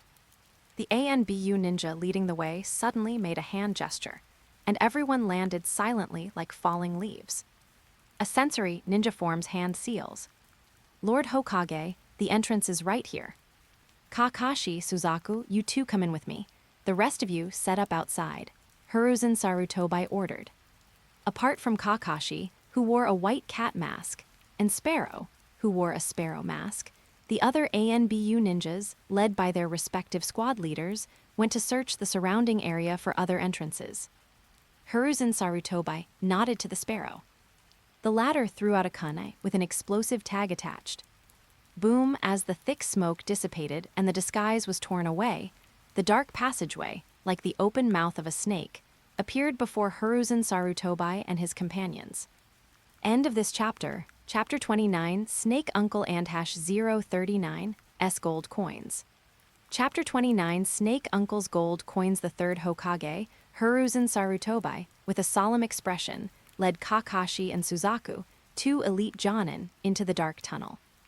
Meanwhile, inside the secret base, a massive explosion also startled Orochimaru, who was engrossed in his experiments. HMPH, I thought you would have arrived earlier, Sarutobi-sensei. Orochimaru slowly turned around, his golden vertical pupils flashing in the cold light of the experimental table. He was still wearing a Jonin vest and a Konoha headband on his forehead, his upright golden pupils looking at the 3 people who came out of the passageway. Orochimaru, it really is you. Hiruzen Sarutobi's gaze swept across the laboratory, where he saw petri dishes with organs floating everywhere, as well as various experimental equipment, and the air was filled with the smell of disinfectant and blood. There were even several corpses of ninjas wearing Konoha headbands. Although he knew that Orochimaru had become obsessed with scientific research after the Third Shinobi World War and had even gotten involved with Danzo, he still found it hard to believe that Orochimaru would use the village's ninjas for live experiments. How dare you trample on the will of fire?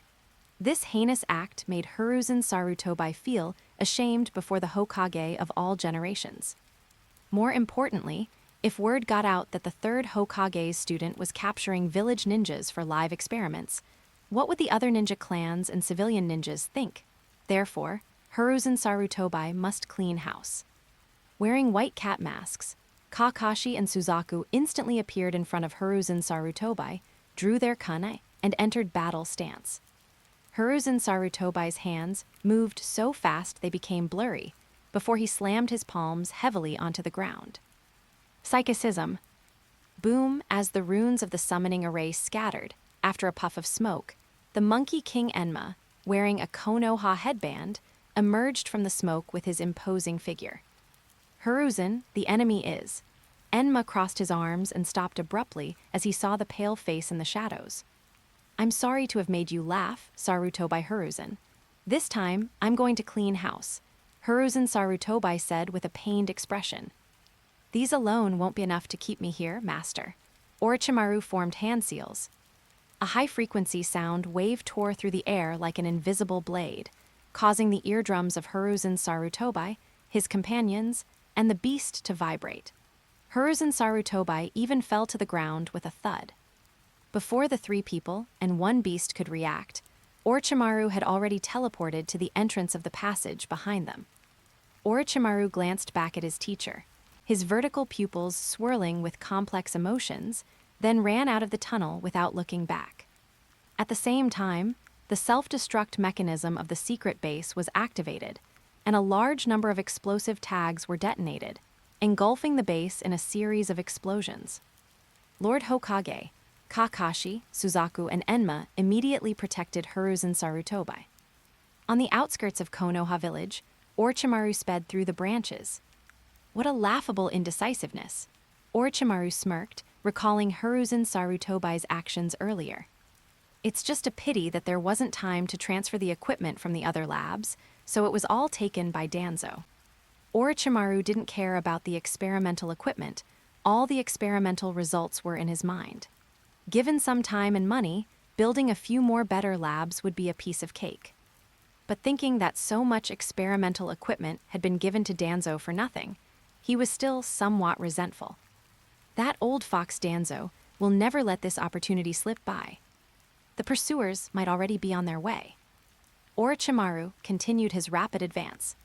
Soon, they approached the village's protective barrier. However, once he leaves the barrier, he will be detected by Konoha's barrier team. At that time, Konoha will know which direction Orochimaru fled from, and the pursuing ninjas will arrive quickly. Snap who? Orochimaru suddenly leaped from the tree trunk into the air and threw out several kunai. The kunai was driven deep into the tree trunk, and Orochimaru landed on a large tree next to it. Snapped, snapped, snapped, applause rang out from the shadows not far from Orochimaru. Menma, wearing a white three-eyed fox mask, slowly stepped out, with two eerie phantoms floating behind him. Orochimaru's pupils constricted slightly when he saw the three mysterious masked figures. Even Orochimaru, who spends all his time in the laboratory, has heard of a mysterious ninja codenamed Shura, who has recently gained fame in the ninja world. Not only did they attack Konoha, severely injuring one of the Hyuga clan leaders and the other slightly, but they also attacked Kumigakure, causing considerable casualties. Kumigakure immediately ceased hostilities with Konoha after the attack and issued a bounty of 70 million ryo for the mysterious ninja. Heh, it seems you must be a ninja from Konoha. Orochimaru's cold, snake-like eyes flashed with a hint of curiosity. As expected of Orochimaru, one of the legendary Sannin, but you're only half right. Behind Menma, the figures of the third Shinigami and the Jade Goddess floated in the air like ghosts. Orochimaru's guess is quite reasonable. Shura first appeared in Konoha, and the third time he appeared in Konoha as well. He was even able to accurately block his escape route. Obviously, Shura is very familiar with Konoha's barrier, and is most likely a Konoha ninja. This reminded Orochimaru of the mysterious ninja who caused the Nine-Tails rampage 3 years ago. Much of the news about that turmoil was suppressed, but Orochimaru, as one of the high-ranking officials in Konoha and the student of the third Hokage, still knew what happened that night. It remains to be determined who controlled the Nine-Tails and attacked Kushina. However, many people have seen the Sharingan in Kurama's eyes. Interesting, very interesting. Orochimaru stared at the three masked men opposite him, his intuition giving him a sense of unease about the third Shinigami. A powerful figure capable of wreaking havoc in Kumigakure has been lurking in Konoha for a long time, and now he has precisely blocked my escape route. Orochimaru's mind raced. This mind-bending feeling made him involuntarily stick out his tongue and lick his lips. Then he said with a sinister smile, "So, what do you want, or rather, what do you want to get from me?" The mysterious ninja on the other side can move freely between Konoha and Kumigakure, so his strength must be extremely powerful. Therefore, Orochimaru knew that he absolutely could not be held back. They were still within the village's protective barrier, and if the two of them started fighting, the third Hokage and Danzo's pursuers might arrive at any time. If the mysterious ninja then left, he would be in danger. The longer this drags on, the more disadvantageous it will be for Orochimaru at this point. HMPH, so self-aware? Menma chuckled softly and stated his condition: Hashirama cells. Orochimaru's pupils trembled. There was only one person who knew he had Hashirama cells, and that was Danzo, who was cooperating with him. "You're not Danzo's man," but Orochimaru immediately denied his guess with a firm tone. "Who I am is not important. What's important is that if you don't leave soon, Kakashi and Ku will be chasing after you." Menma's tone was flippant, yet he casually uttered a name that threw Orochimaru's mind into chaos. "First." This experimental subject, who survived after being implanted with Hashirama cells by Orochimaru, was picked up by Danzo. Even Orochimaru, who was cooperating with Danzo, only knew the other party's current code name. How much more does this person actually know? Without the slightest hesitation, Orochimaru felt a surge in his throat, and then he reached out with his right hand and pulled a scroll wrapped in mucus from his throat. This is what you wanted. Orochimaru threw out the scroll with a sinister look in his eyes, and at the same time quickly broke through towards the direction of the village's protective barrier. The moment he broke through the village's protective barrier, Orochimaru turned his head and memorized the figure of Shura. He will definitely get his revenge. Please continue reading. Please add this to your favorites. Please vote for it. Please give it a monthly pass. New book stats are very important. Thank you so much, dear readers. End of this chapter. Chapter 30, taking over Orochimaru and -039's secret base. Chapter 30, taking over Orochimaru's secret base. The Jade Goddess rolled up the scroll with a ribbon, shook it lightly in midair to shake off the disgusting slime, and then handed it to Menma.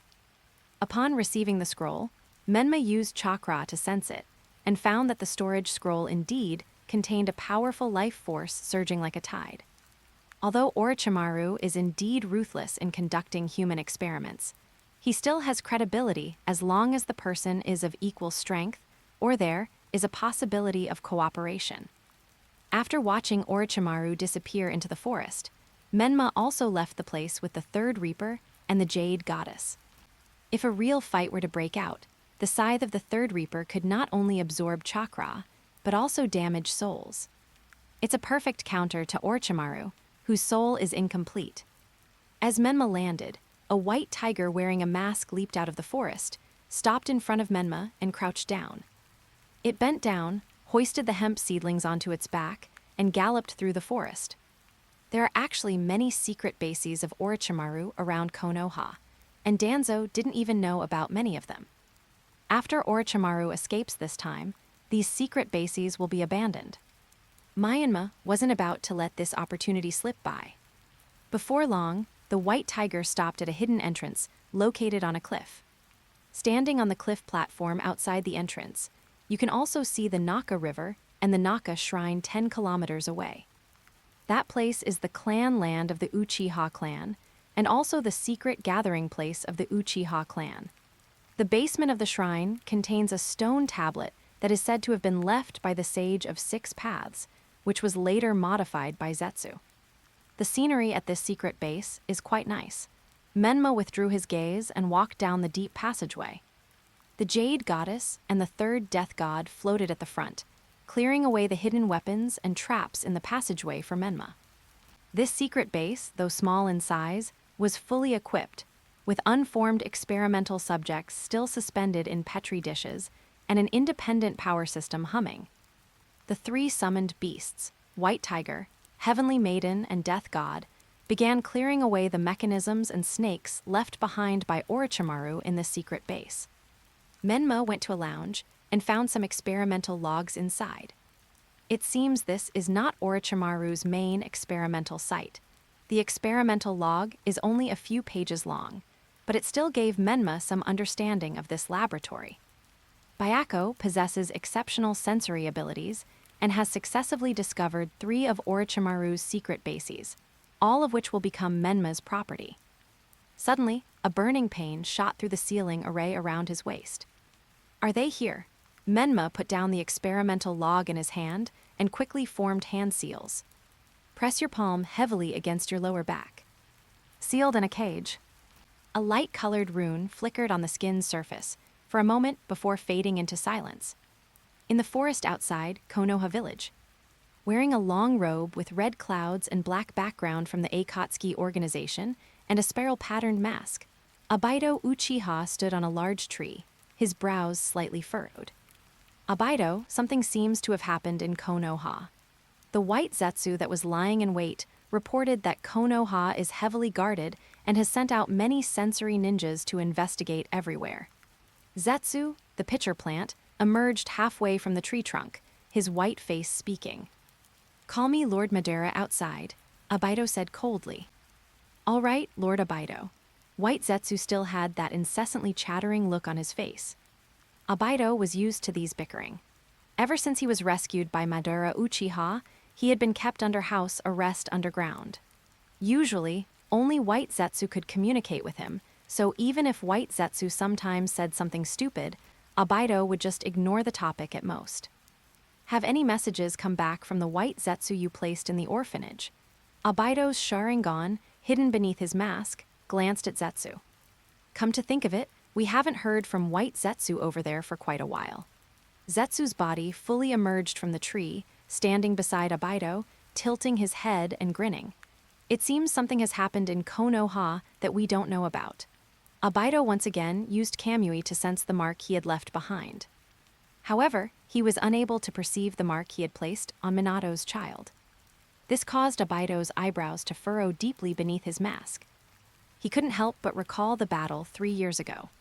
Minato had only fought him once, yet he had already learned about his abilities and used the Flying Thunder God technique, II, to severely injure him, and then used a contract seal to sever his control over the Nine-Tails. Could there be a sealing technique that can seal space-time ninjutsu marks? Abido thought of the Uzumaki clan, famous for their sealing techniques. However, the Uzumaki clan was destroyed, and its territory was wiped out. So even the ninjas in Konoha who are proficient in sealing techniques should not be able to achieve this level. Damn it, what on earth happened to that kid? Abido started to get anxious. That little guy was an important part of his revenge plan.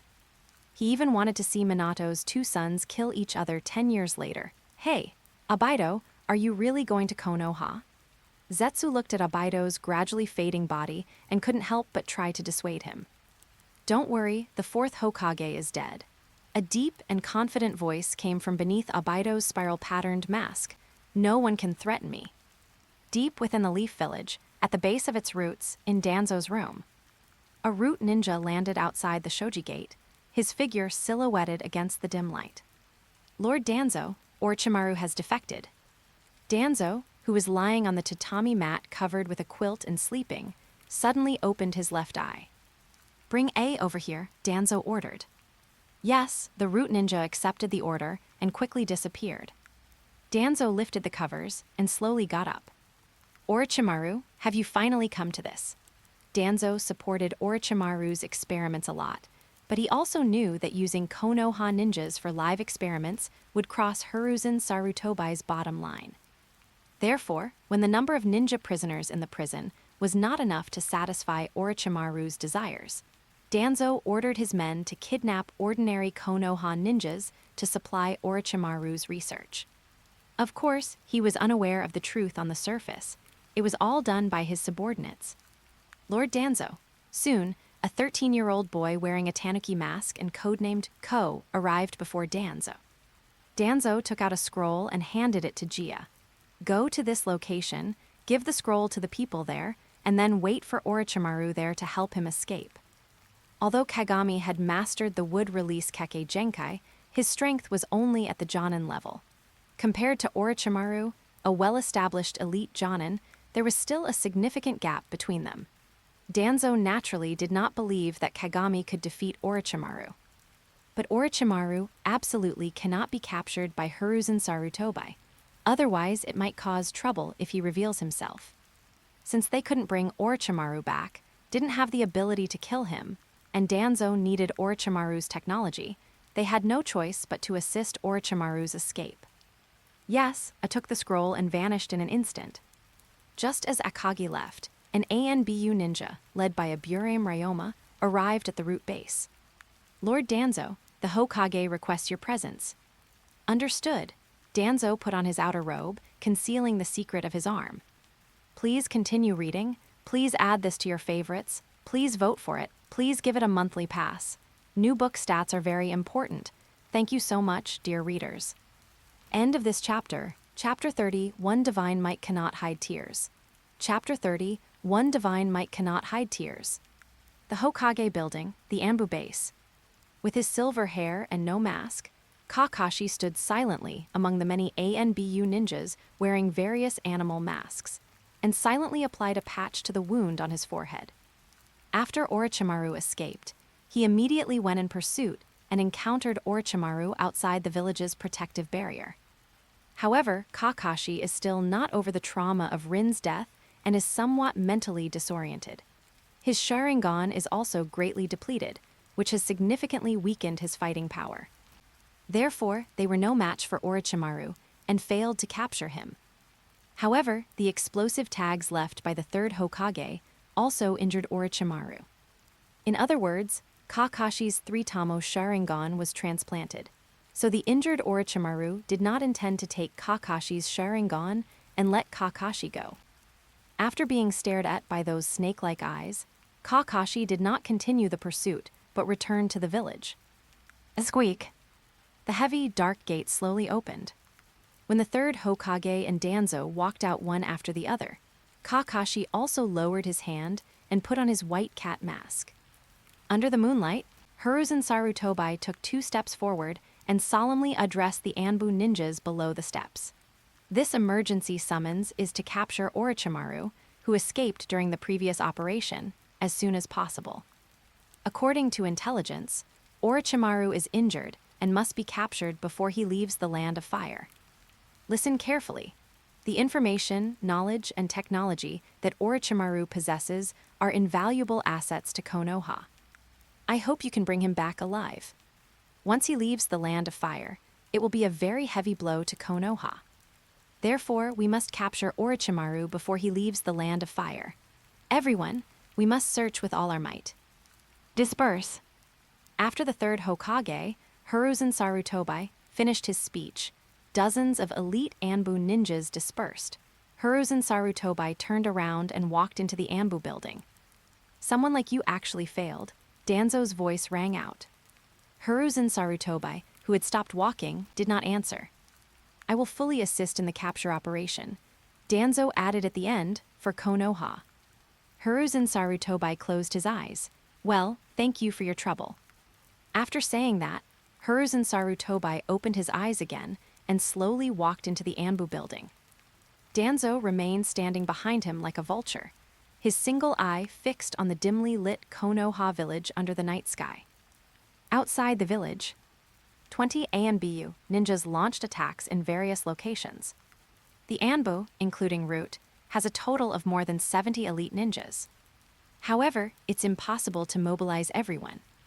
This time, Hiruzen Sarutobi mainly deployed squad leaders and platoon leaders from each class, with the lowest level of strength being Special Jonin.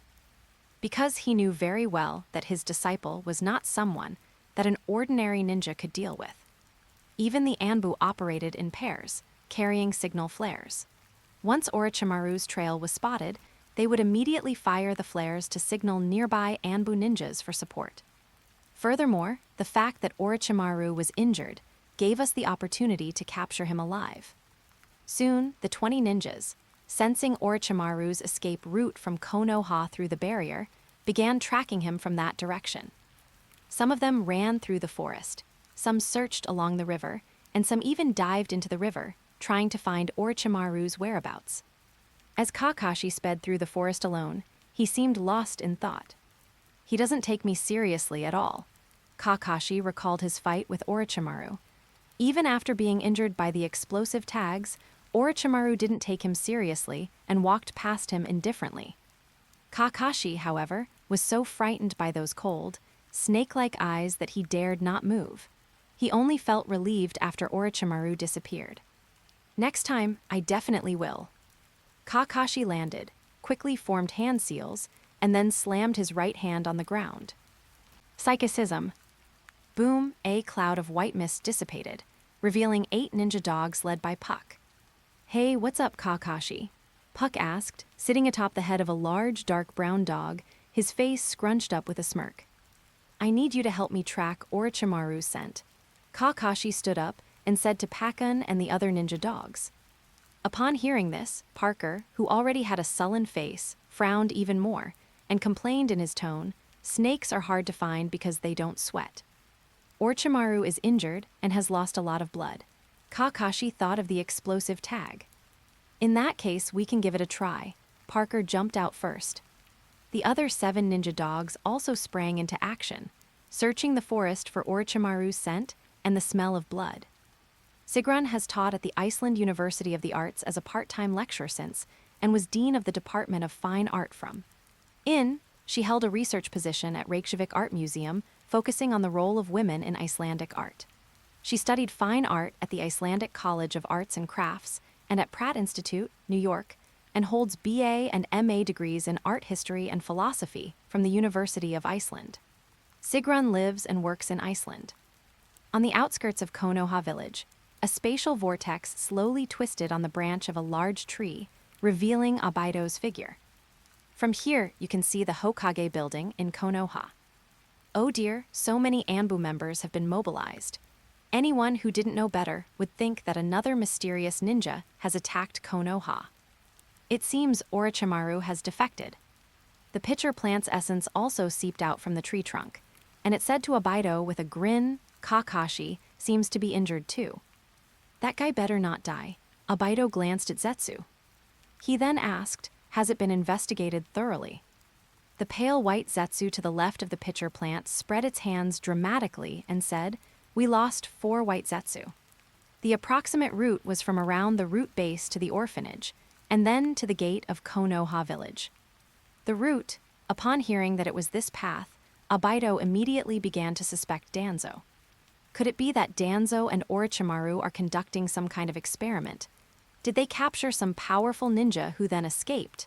However, because route is inherently mysterious, Abido has very little information about them. He then asked, what about the boy from the orphanage? Oh dear, I almost forgot. Ju slapped his forehead and muttered, I heard she was adopted, but I don't know the exact location. You mean you lost white Zetsu? Abido's voice, slightly angry, came from behind his mask. The white Zetsu managed to lose track of its target. After all, I never expected such an accident to happen. I've already notified the other white Zetsu. As long as that kid is still in Konoha, we'll definitely be able to find him. Zetsu shouted, however, if Danzo captures him for experiments, then it's hard to say. HMPH, well, he's just unlucky. Abido didn't care whether the child lived or died, he just wanted to see the brothers kill each other. If you calculate it, that child is only 3 years old. How could he possibly stop his revenge plan against Konoha or his Eye of the Moon plan? You continue to investigate the situation in Konoha. I have some other things to take care of. With that, Abido's figure gradually disappeared into the vortex of Kamui. Oh my, you really know how to order people around. Zetsu revealed a meaningful smile. Konoha Cemetery. Under the cover of night, Abido arrived at Rin's gravestone and laid a bouquet of flowers.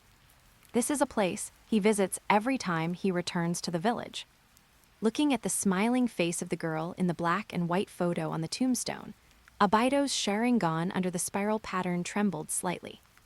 Wait a little longer. Rin, wait for me. As Abido activated his Kamui, a tear fell onto the inscription. Please continue reading. Please add this to your favorites. Please vote for this book. Please give it a monthly pass. New book stats are very important, especially for those who are still reading. Please try to scroll to the last page. Thank you so much, dear readers. End of this chapter. Chapter 32, The Ibri Clan. Chapter 32, The Ibri Clan. Old man, I'm back.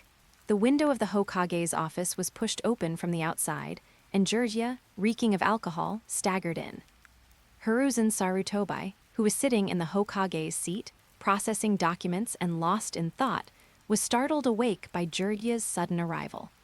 Turning around, he saw Jirya stagger and fall to the ground from the window. The ANBU ninjas hiding around, responsible for protecting the Hokage, endured it and silently shifted their gaze. Ah, Jirya, you've come back just in time.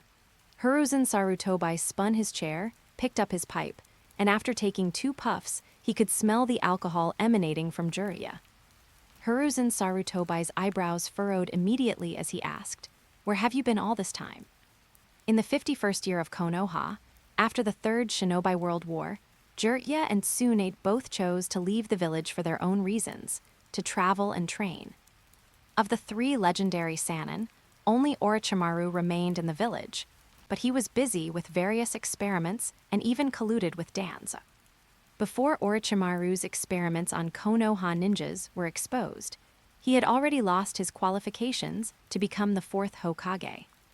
Because he chose the wrong side and cooperated with Danzo, he gradually drifted away from his teacher, Hiruzen Sarutobi, in politics. Therefore, Orochimaru's defeat to Minato in the fourth Hokage election was actually predetermined.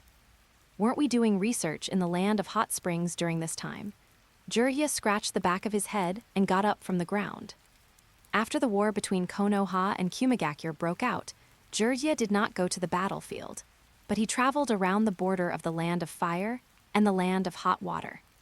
This made it convenient for him to appear immediately if the war situation changed or if Hiruzen Sarutobi needed to find him urgently. After the Hidden Cloud Village and the Hidden Leaf Village signed a ceasefire treaty, Jiraiya returned home. Speaking of which, I also have something to ask you. Old man, Jiraiya muttered, picking up a pot of tea from the table and pouring himself a cup.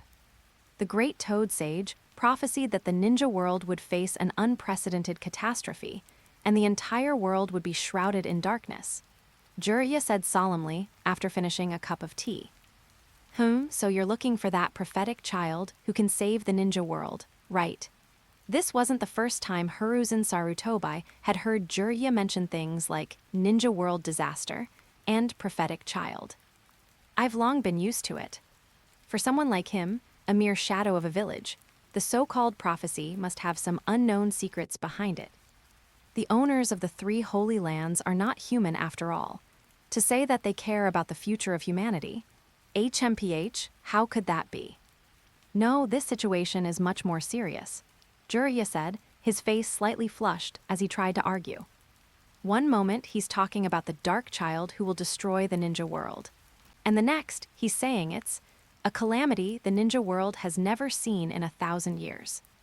Hiruzen Sarutobi remained noncommittal, nodded slightly, and handed a scroll from the table to Jiraiya. Orochimaru has defected. Hiruzen Sarutobi's casual remark left Jiraiya stunned. Realizing what was happening, Jiraiya exclaimed in astonishment, "Old man, what are you talking about? Orochimaru, how could he?" Before he could finish speaking, Jiraiya saw the scroll that Hiruzen Sarutobi handed him, which contained the testimonies of some Konoha ninjas who had survived the live experiments. He took the scroll with trembling hands and examined it carefully. It contains detailed records of the ninjas rescued from Orochimaru's secret laboratory and the large amount of experimental materials found during the operation, as well as shocking experimental logs. After reading these materials, Jiraiya's expression turned solemn, and he remained silent for a long time. He even disregarded the prophecy of the Child of Darkness. "I'm going to bring him back right now."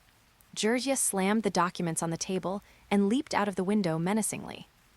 Hiruzen Sarutobi, pipe in hand, stood up from his chair and stood by the window, watching Jiraiya's afterimage moving rapidly across the village rooftops, and sighed deeply. Northern Fire Country. Deep in a forest, who would later become the wood release ninja, Yamato, wearing a tanuki mask, was on Danzo's orders to reach the place he had arranged to meet Orochimaru. Arriving at the largest, towering tree in the forest, Yamato slowly stopped and walked closer to the tree's roots. A bottomless tree hole appeared before them, and Yamato slowly walked inside. Inside the tree hollow was a long tunnel, with oil lamps hanging on the left and right sides to illuminate the passage. Clearly, this was not a natural formation. Tread. At the end of the tunnel lies a bright and open underground space, supported by intertwined tree roots. Oil lamps flickered on one wall, suggesting a gathering place or a place of worship. As Yamato was cautiously observing his surroundings, a cloud of smoke rose from the underground space, blurring his vision. Yamato immediately sensed that the smoke was unusual and carried a dangerous aura. "Who are you? Why do you know about this place?" A muffled voice came from the smoke. Yamato immediately identified himself. "I am Danzo's subordinate. I have come here on Lord Orochimaru's behalf."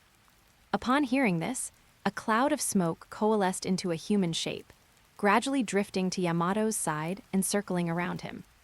The surrounding smoke coalesced into blurry human figures, appearing like ghosts and encircling Yamato, who was wearing a tanuki mask. One of the pale red plumes of smoke even circled around Yamato several times. This is a letter from Lord Danzo. Yamato took out a scroll from his robes and handed it to the tall, smoky figure in front of him. The latter took the scroll and examined it, muttering to himself, "It is indeed Lord Danzo's seal." He then dispelled the smoke and transformed into a tall, simply dressed adult man with a small mustache. The surrounding smoke dissipated, and people reverted to their human forms, with men and women dressed in plain clothes and short shirts appearing in the underground space. An ability I've never heard of before. Is it a bloodline limit? Yamato looked at the more than 20 figures around him in shock. "Tenzo, is that you?" A little girl's joyful cry made Yamato's numb emotions tremble slightly. He turned his head and saw that the pale red smoke that had been circling him several times had transformed into a little girl about his age, with freckles on her face, curly hair, and a pair of bright, watery eyes looking at him. "Zujian, he is not Tianzang." Wudai, the leader of the Ibri clan, who was holding the scroll of letters in his hand, shook his head slightly. "Well then, tell me the situation." Wutai returned the letter to Yamato and asked, "As long as it's for Lord Orochimaru, our Ibri clan will do anything." "Let's do it to repay Lord Orochimaru for saving our lives back then." Goda's words resonated with the other clansmen. If it weren't for Orochimaru's cursed seal, their clan might have been wiped out. "Oh, is that so?" A slightly disdainful voice came from the tunnel. "Who?" Yamato suddenly turned his head and raised the kunai in his hand. He didn't sense anyone following him when he arrived. The Ibrahim clan also became vigilant. At the dimly lit tunnel entrance, a mysterious figure wearing a three-eyed fox mask and a long robe with a fur collar slowly walked towards them. How pathetic! Looking at the Ibri clan before him, Uzumaki-Menma let out a mournful sigh from behind his mask. A clan that was used by Orochimaru for human experiments and was nearly wiped out. Please continue reading. Please add this to your favorites. Please vote for this book. Please give it a monthly pass. New book stats are very important, especially for those who are still reading. Please try to scroll to the last page. Thank you so much, dear readers. End of this chapter. Chapter 33, The Cruel Truth. Chapter 33, The Cruel Truth. The unique bloodline limit of the Ibri clan is the ability to turn their physical body into smoke. It's somewhat similar to the water transformation technique of the Water Lantern clan, making them almost immune to physical damage. However, the bloodline limit of the Ibri clan has a fatal flaw. They cannot freely control their vaporized bodies, and once blown by the wind, they will dissipate into smoke and die completely. Therefore, their race could only live in the windless underground world, leading a life of darkness and scarcity. After Orochimaru saved their clan, he used a cursed seal to allow them to barely control their ability to transform into mist, thus extending their lifespan. In exchange, Orochimaru took away the children of the Ibri clan, promising to study them and completely unravel the secrets of the Ibri clan so that they could live in the sunlight. However, in the end, all of these children died in Orochimaru's live experiments. "Who are you?" Wu Tai, the clan leader, stepped forward, his burly body shielding his clansmen, glaring angrily at the newcomer. The voice beneath the Yamato mask was deep. He is a mysterious ninja who has recently risen to fame in the ninja world. His codename is Shura, and his strength is unfathomable. "No matter how strong you are, I will not allow you to slander Lord Orochimaru." Goda roared, transforming into a puff of smoke as he charged forward. The other members of the Ibri clan also turned into smoke, instantly enveloping the entire underground space in a cloud of mist. "Celestial Maiden," Menma called softly. A woman emerged from the dark tunnel, shielding Menma. She waved the ribbon in her hand, creating a gust of wind like a tornado that swept through the underground space and suddenly blew towards the smoke formed by the Ibri clan. The smoke was immediately dispersed, causing the Ibri clan to retreat in terror. "Damn it!" Wu Tai, transformed into smoke, attempted to enter the body of this mysterious female ninja and cast a smoke technique. This is a secret technique of the Ibri clan, which transforms into smoke that enters the enemy's body through the mouth or nose, causing the enemy's internal organs to be smoked and burned. If a ninja is unfamiliar with the characteristics of the Ibri clan, they are very likely to be killed by this move. Even when Kakashi tracked them down, he was subdued by Goda's smoke technique. If Yamato hadn't appeared and saved Kakashi, he might have been seriously injured, if not killed. But Wu Tai circled around the Celestial Maiden and was shocked to find no entrance into her body. This trick, which almost always works, actually failed. There was no mouth or nasal cavity on the other side that I could enter. How is this possible? Wu Tai, in his smoke-like state, was utterly shocked. Having lost their greatest secret, and without undergoing systematic ninja training, Goda and the Ibri clan's fighting strength became extremely weak. Wind release. Menma's hands were about to form a hand seal. Upon hearing the words wind release, Goda was startled and immediately floated backward, creating distance between them. But when he returned to his clansmen, he found that the mysterious person opposite him had not used any wind-style ninjutsu at all. His hands were simply in a single gesture. Wu Tai, who had been tricked by the feint, dispelled his smoke state, and his pupils trembled. The person before them seemed to know a great deal about their race, wood release, silent killing binding technique. Yamato also made his move. As he completed the hand seals, a diamond-shaped piece of wood emerged from the ground, extending infinitely, and attacked the Celestial Maiden who was floating in the air, creating a strong wind. Call out. SHH. However, several wind blades flew out from behind Menma, cutting the snake-like piece of wood into several pieces. Yamato sensed that the chakra of the wood release, silent killing binding technique, had been absorbed, and looked in shock at another mysterious masked man wielding a scythe who floated out from behind the masked man. It can absorb chakra? Yamato sensed something was wrong. The greatest feature of his wood release was that once it was entangled, it could absorb the enemy's chakra to grow. That's why wood release could counter the tailed beasts, which were known for their enormous chakra reserves. But now a mysterious ninja who can also absorb chakra has appeared. No, it's not even certain if he's human. Just as Yamato and Goda were feeling uneasy, Menma slightly raised his right hand, and the Celestial Maiden stopped creating the strong wind. Menma turned to Yamato. Haven't you told them yet? What did Orochimaru do to get himself wanted by Konoha? Yamato remained silent. As a survivor from the laboratory, he was well aware of the countless innocent lives lost in Orochimaru's experiments, including many young children and even children from the Ibri clan. Then let me tell you.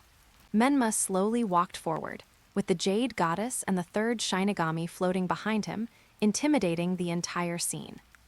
Wu Tai and the others were so overwhelmed by this powerful aura that they involuntarily took a half-step back. Orochimaru was born in Konoha, but he kidnapped Konoha ninjas for live experiments, resulting in the deaths of many. The third Hokage personally led a team to clean up the mess and severely injured Orochimaru. Now, he should be on his way to take you away. Oh, by the way, all the children of your Ibri clan died in Orochimaru's laboratory. Goda staggered backward, instinctively about to retort, but Menma said to Yamato, "You can ask him, the child who survived Orochimaru's laboratory." Tenzo, Yukimi looked at Yamato with concern, trying to get confirmation. At this moment, Yamato, wearing a tanuki mask, fell into a brief daze.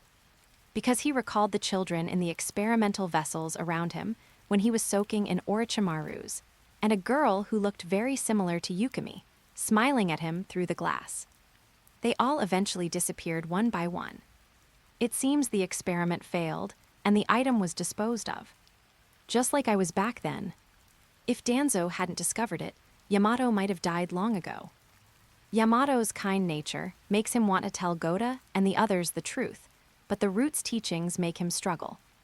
Wu Tai looked down at Yamato and, seeing that he did not deny it, knew that the truth was probably even more cruel than what the mysterious man opposite him had said. This also caused Goda's loyalty to Orochimaru to waver. The condition for the Ibri clan to pledge allegiance to Orochimaru was that Orochimaru would help them solve the problem of their inability to control their vaporization. In return, Orochimaru proposed that children be used for experiments, because children's bodies are not yet fully developed, and perhaps the secrets of the Ibri clan could be discovered through the children's growth. The Ibri clan, with a population of only about 20 adults, handed over 5 children. Apart from the young Yukimi, the other children were given to Orochimaru. Orochimaru promised them that he would definitely bring the children back alive.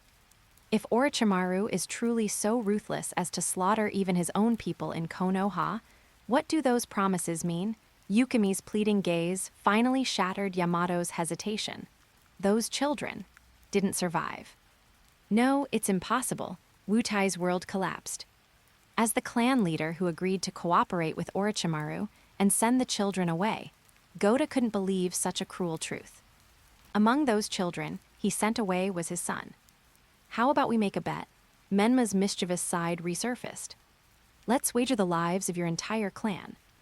The voice beneath the mask was light and cheerful, as if suggesting a game. I'm really looking forward to having the Ibri clan's bloodline limit among my collection. The white three-eyed fox mask gleamed eerily in the dim firelight. Please continue reading. Please add this to your favorites. Please vote for this book. Please give it a monthly pass. New book stats are very important, especially for those who are still reading. Please try to scroll to the last page. Thank you so much, dear readers. End of this chapter, Chapter 34, Kakashi, Yama, and Yukimi. Chapter 34, Kakashi, Yama, and Yukimi Menma has an almost obsessive pursuit of research into the bloodline limits of various ninja clans. During his time in the Limited Tsukuyomi world, he also enjoyed collecting various bloodline limits from the ninja world to study their genes in an attempt to unravel the secrets of the Otsutsuki clan. As is widely known in the ninja world today, any family with special abilities can trace their ancestry back to the Sage of 6 Paths. Famous examples include the Sharingan of the Uchiha clan, the Byakugan of the Hyuga clan, and the Shiketsumiyaku of the Kaguya clan. These bloodline limits are all weakened versions of Kaguya Otsutsuki's various abilities. However, compared to Orochimaru and other ninja scientists' heinous live experiments, Menma, even in the limited Tsukuyomi world, restrained himself and did not conduct live experiments. On one hand, he couldn't accept the fake world of limited Tsukuyomi. On the other hand, he didn't want his bottom line to be crossed and him to descend into madness. This struggle continued until Menma launched the Fourth Shinobi World War against the 5 great shinobi nations. After robbing Orochimaru and looting several of his secret bases, Menma found experimental research data about the Ibri clan in Orochimaru's experimental log. Menma recalled the small ninja clan that was wiped out after only appearing in 3 episodes of the original anime. This ability to turn into smoke is a bloodline limit that Menma has never seen before in the limited Tsukuyomi world, which is why Menma wants to collect it. It's not some malicious collection. I just want this group to serve me, providing some cells, tissues, and blood for research on the bloodline limit of smoke-like transformation. Lord Shura, these are the historical records of our Ibri clan. All of them are here. In a stone chamber deep within the underground space, Goda introduced their clan's treasures to Menma. Although Goda said he couldn't believe Orochimaru had broken his promise, he tacitly agreed to a temporary cooperation with Menma and waited for Orochimaru's arrival. So when Menma suggested looking into the history of the Ibri clan, Goda didn't stop her, but instead provided it to Menma directly. Looking at the few historical scrolls in the stone chamber, Menma roughly understood that the Ibri clan did not value history and inheritance, so they did not have many historical scrolls in their collection, and most of them were passed down orally. Or rather, the Ibri tribe was struggling to survive, unable to secure food, medicine, and other necessities, which greatly diminished the importance of these historical scrolls. This can also be seen from the generally monotonous coarse cloth and tattered clothes worn by the Ibrahim people. Even Goda, the clan leader, didn't have a suitable weapon. He was still using a woodcutter's knife when he fought Kakashi. In the dimly lit stone chamber, the numb fingertips brushed against the dust-covered scroll. I don't like owing people anything. Then Menma took out a scroll and tossed it to Goda behind him. This sealed scroll contains enough food to feed 100 people for a week. Upon hearing that it contained food, Wu Tai accepted the scroll with both hands and said happily, "Thank you." Menma didn't speak, but silently picked up a dusty scroll, opened it, and immersed himself in the ocean of history of the Ibri clan. For Myanmar, this was just a portable supply scroll containing easily preserved food. The taste was nothing special, but it was mainly for emergencies. But for the Ibri tribe, these food savings points could feed their entire tribe for 1 or 2 months. When Goda took the scroll back to find his clansmen, he saw Yamato fighting a silver-haired ninja wearing a mask, while the surrounding clansmen were also trying to attack him. Are they Konoha's pursuers? Wu Tai immediately transformed into a cloud of smoke and rushed forward. In the Kakashi Anbu arc, Goda's taijutsu combined with his smoke transformation combat showed that his fighting power was on par with that of the Anbu ninja Kakashi. In fact, Kakashi was able to win in the end because he lured Goda out of the cave, which caused a strong wind in the forest, blowing away the smoke-transformed Goda and ultimately leading to Goda's death. So when Goda transformed into smoke to join the battle, he immediately used the smoke technique, which entered Kakashi's body through his nostrils. Kakashi, who was engaged in a fierce battle with Yamato, who was wielding a kunai using his family's swordsmanship, immediately felt a burning sensation in his internal organs, and even his eyes were filled with smoke. Ah! Kakashi painfully dropped his weapon, clutching his head, scratching his ears and cheeks, and clutching his lungs, screaming in agony. Wait, upon seeing this, Yamato quickly used the ninjutsu, would release, would wall to wrap Kakashi up, forcing Goda to let Kakashi go. Why did you save him? After emerging from Kakashi's body, Goda deactivated his smoke form and questioned Yamato. He's a Konoha ninja, he can't die yet. Seeing this, Yamato quickly came up with an excuse. Perhaps I can interrogate him to get some information about the Konoha pursuers, as well as Orochimaru. Yamato used wood release to bind Kakashi with several pieces of wood, intending to interrogate him. Wu Tai frowned in deep thought, then slowly nodded. Then I'll leave it to you. I'll go and consult that lord. With that, Wu Tai turned and left, handing the scroll containing the stored food to a woman in charge of collecting food for the tribe. After Goda and the others left, Yamato let out a breath and walked towards Kakashi, who was bound by wood release, saying, "I'm sorry. This is the only way I can save your life for now." Kakashi's internal organs still retained the lingering heat from the smoke and fire, and he was in excruciating pain all over his body, sweat dripping from his forehead, as he looked at Yamato in front of him. Yamato was once ordered to assassinate the third Hokage, but was defeated by Kakashi. However, Kakashi believed that ninjas who could use wood release were crucial to the village, so he spared Yamato and reported Yamato's information to the third Hokage. This time, Yamato also saved Kakashi's life. "Who are they?" Kakashi asked, panting. That person he mentioned earlier is it Orochimaru. Although Kakashi discovered the tree hole by accident, it is clear that the Ibri clan has a close relationship with Orochimaru. Yamato shook his head. Orochimaru hasn't arrived yet, it's Shura. Shura seems to want the bloodline limit of the Ibri clan, so he's waiting for Orochimaru here. Shura, Kakashi's Sharingan trembled slightly. He remembered that aloof figure wearing a white three-eyed fox mask on the gate of Hyuga. Although we did not fight him, we can see from the fact that Shura was able to defeat the 2 Hyuga clan leaders in a head-on battle, and wreak havoc in Kumigakure that his strength is unfathomable. And how did such a powerful person learn of Orochimaru's defection? Tenzo, just as Kakashi and Yamato were exchanging information, Yukimi returned. "Who is she?" Kakashi looked at the girl who was about their age, paused for a moment, and then looked at Yamato. "Her name is Yukimi. She is the only child of the Ibri clan. The other children were all taken by Orochimaru for experiments. Yamato introduced Yukimi to Kakashi. Although it was their first meeting, their rapport made them feel like old friends who hadn't seen each other for years. Taken away by Orochimaru, Kakashi knew without a doubt that most of those children had already died in Orochimaru's laboratory. Zujian was unaware of the specifics. She was simply instinctively worried about the boy who resembled Tianzang. Let me take you out. If that lord comes looking for you, you two will both be in trouble. Kakashin's face softened again.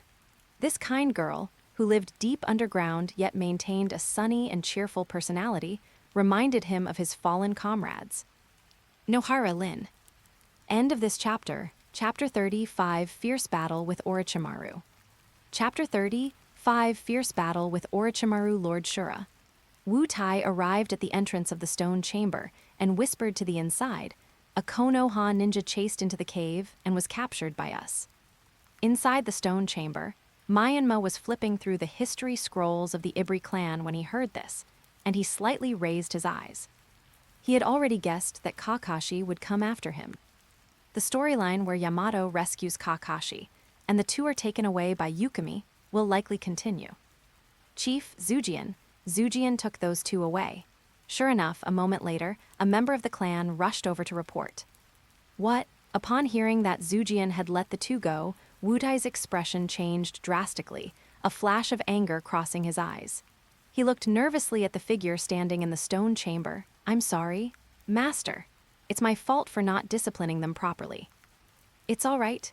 Menma shook the scroll in his hand, his tone indifferent. I have already guessed the identity of that Konoha ninja. He will not harm Yukimi. He paused, his voice low and calm. Kids are just kids. It's normal for them to go through a rebellious phase. They'll come home in a while. You guys should think of a way to deal with Orochimaru first. Upon hearing Lord Shura mention Orochimaru again, Goda's expression turned serious. The other side. In a market town on the outskirts of the forest, Kakashi and Yamato, who had escaped, were strolling with Yukimi through the bustling streets. This was Zujian's first time shopping, having never left the underground space before. In the bustling market, her big eyes were full of curiosity about everything around her. He would look at this and that from time to time, and even bought a bolt of cloth to make a new dress. Kakashi and Yamato temporarily put aside their mission and accompanied Yukimi on a stroll around, even taking out money to buy some snacks that Yukimi was curious about. Seeing the radiant smile on Yukimi's face, Kakashi and Yamato, both longtime ninjas of the Anbuin route, were infected by it. We temporarily let go of all our burdens and worries and had a great time at the market, just like three good friends.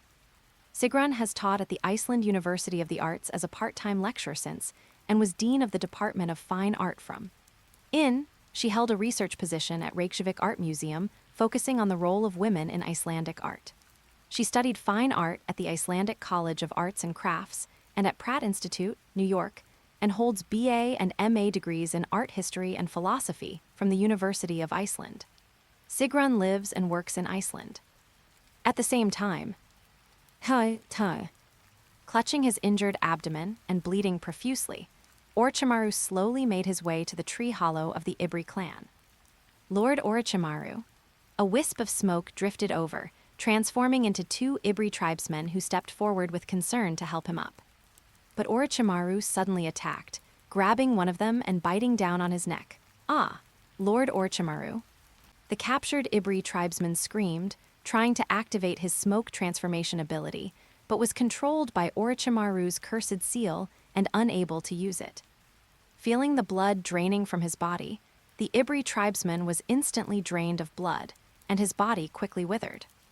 After replenishing his blood, Orochimaru licked his lips, regaining some strength, and a hint of satisfaction flashed in his eyes.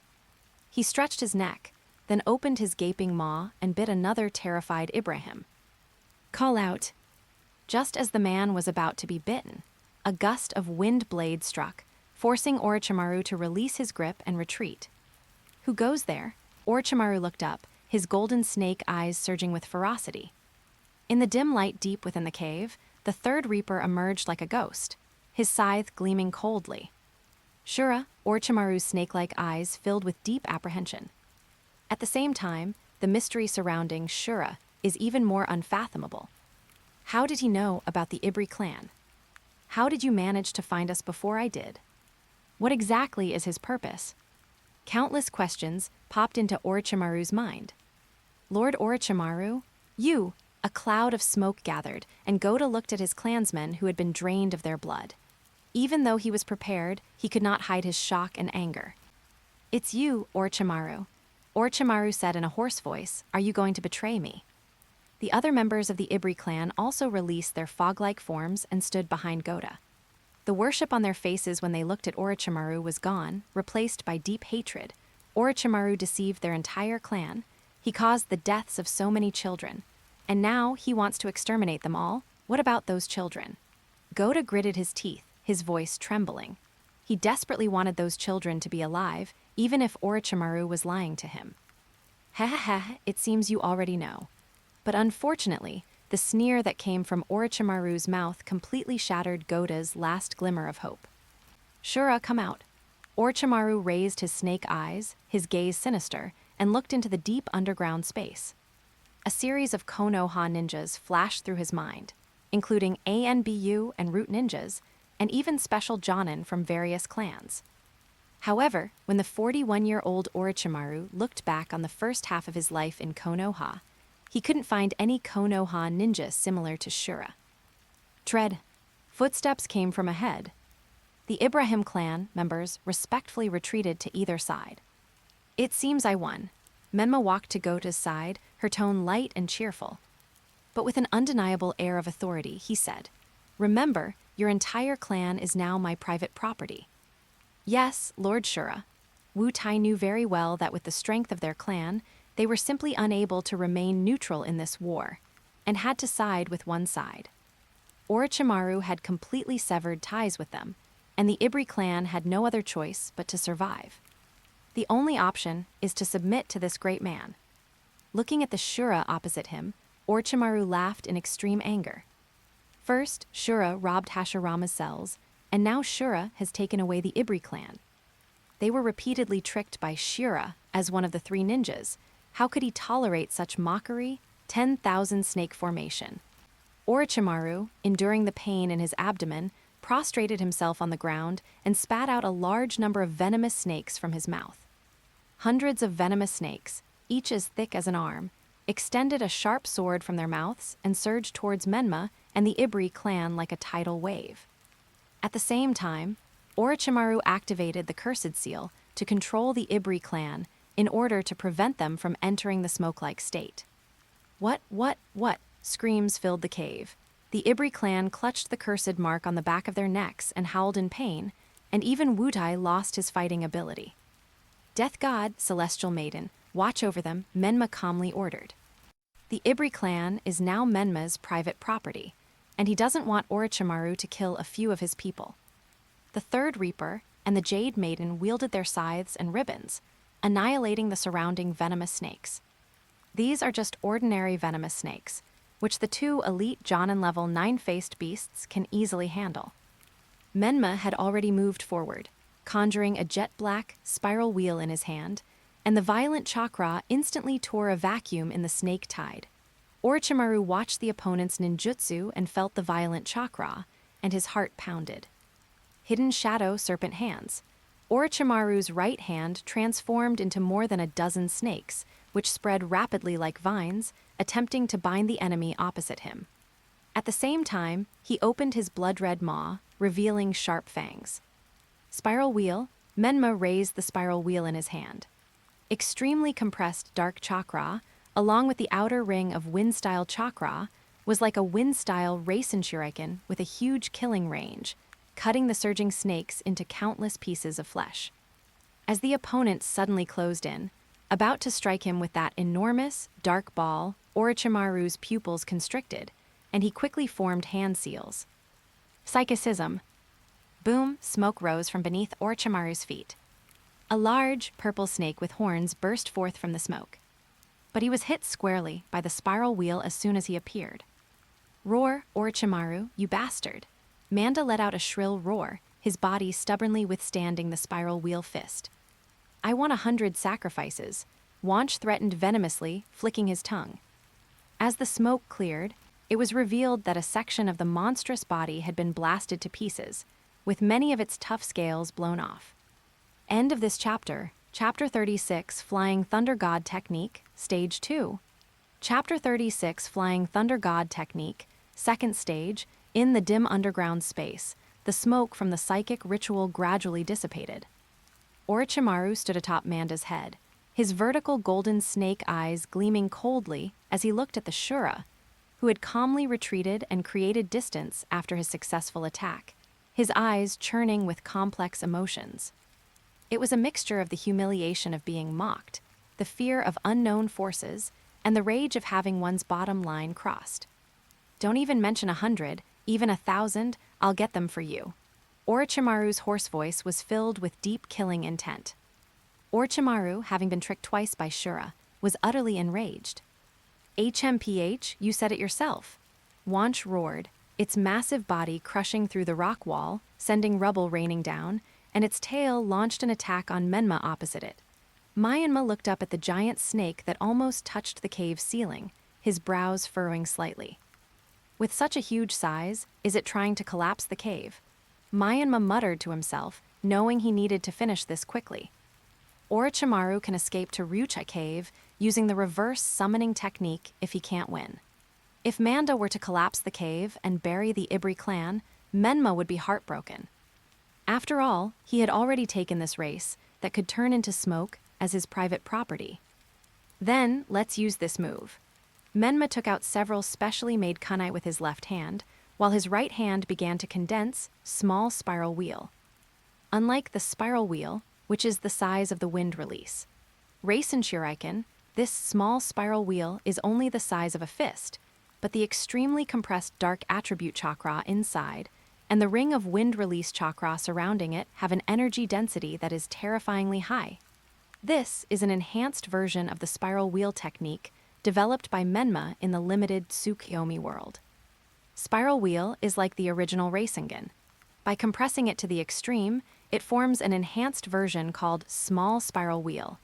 Then, by continuing to compress it to the extreme, it eventually becomes Great Spiral Wheel, which is comparable to Super Shinra Tensei. As Manda's giant tail tore through the air and swept across, the kunai transformed into a silver streak and shot towards Orochimaru. Orochimaru, standing atop Manda's head, merely shifted his body slightly to dodge the kunai, a few strands of his black hair fluttering in the gust of wind they created.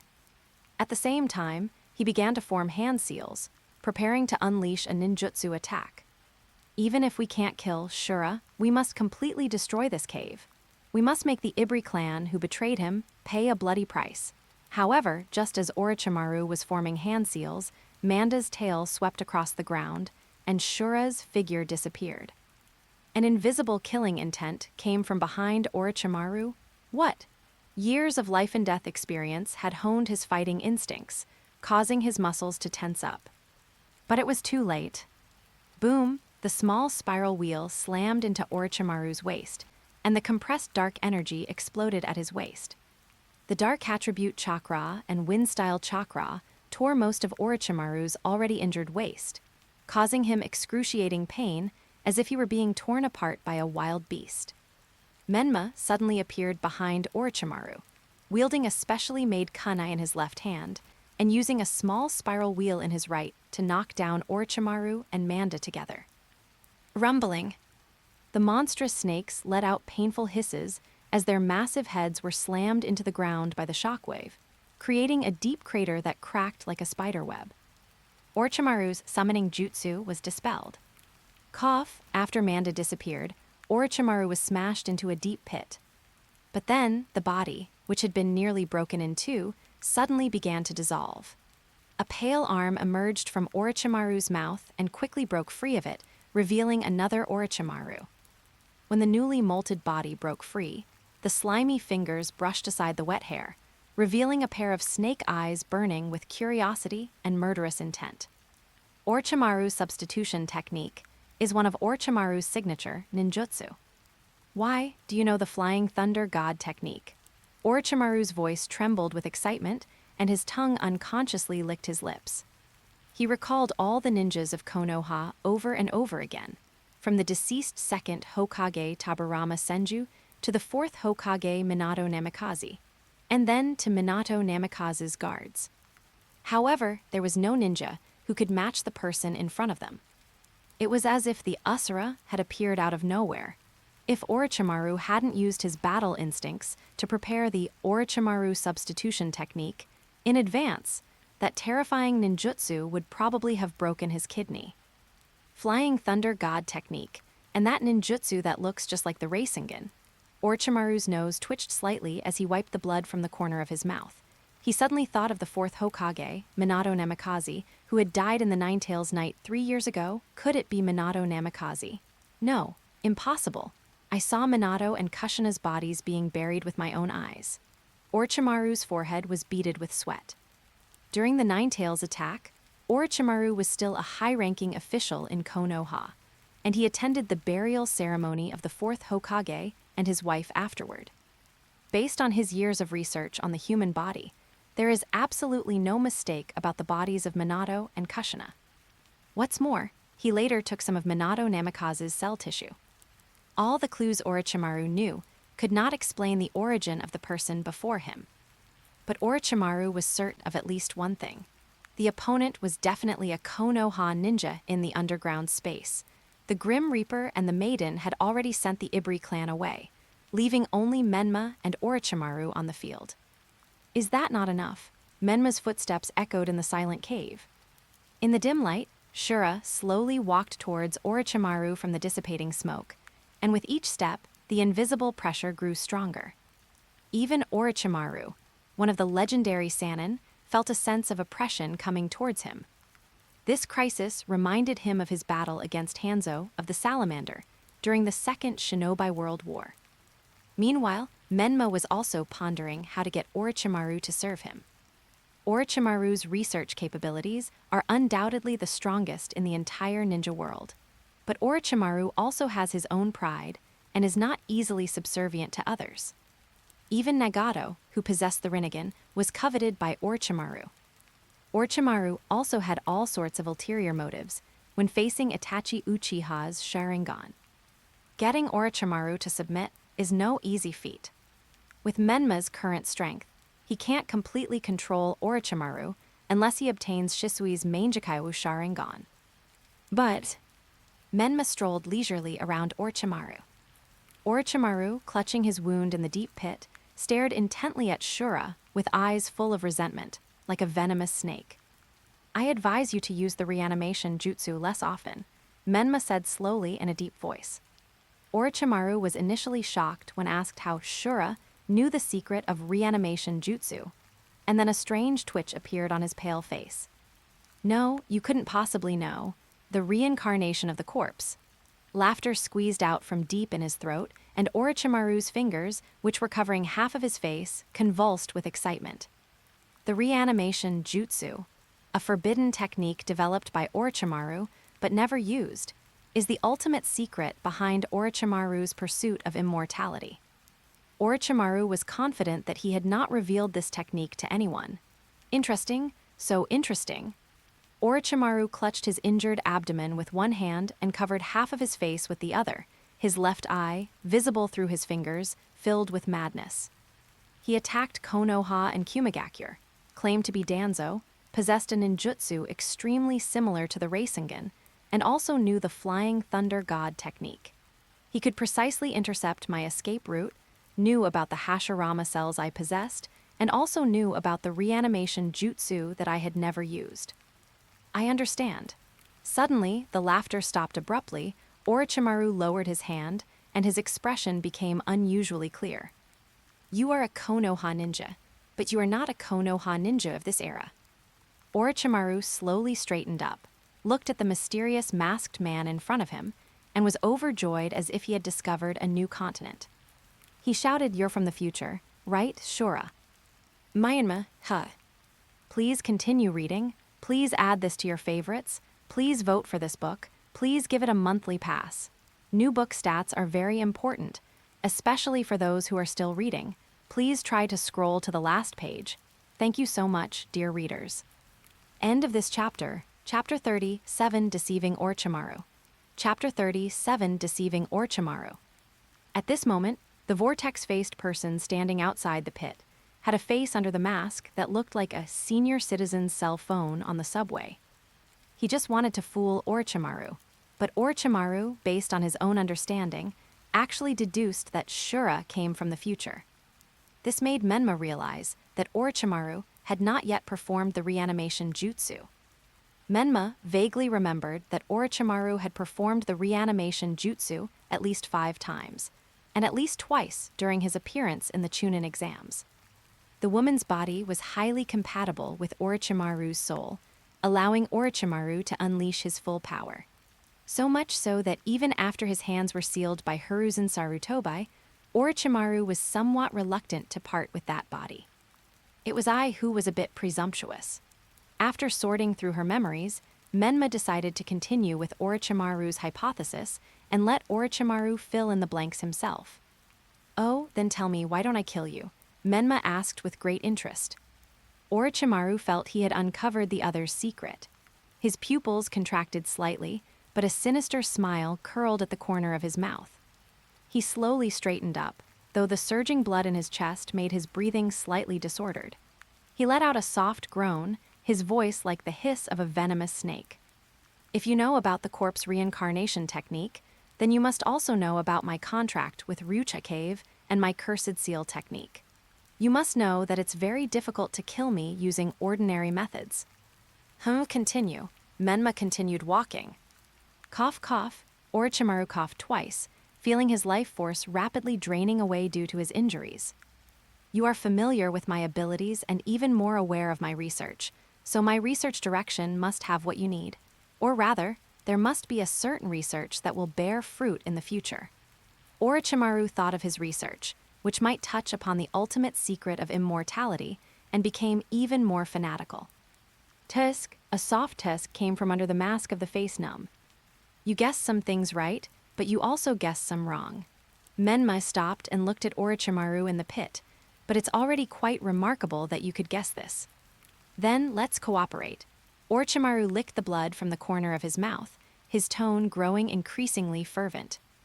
"I know you must have great ambitions, but if this is all the strength you have, it will be difficult to get me to risk my life for you." Orochimaru regained his confidence, raising his head and letting his hair fall over his face. "Cooperate?" The eyebrows beneath the pockmarked mask twitched slightly as he pondered. "Someone like you, who can travel back from the future, what danger could you possibly be afraid of?" Orochimaru chuckled. Orochimaru didn't care whether the other party came back to change something or rule the ninja world. What he cared about was the future intelligence the other party possessed.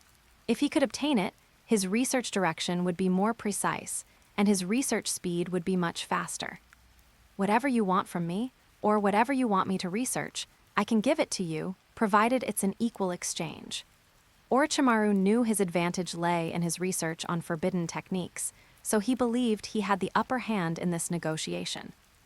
However, little did they know that this was exactly what Menma wanted. Since Orochimaru cannot be made to pledge allegiance, cooperation becomes another way to exploit him.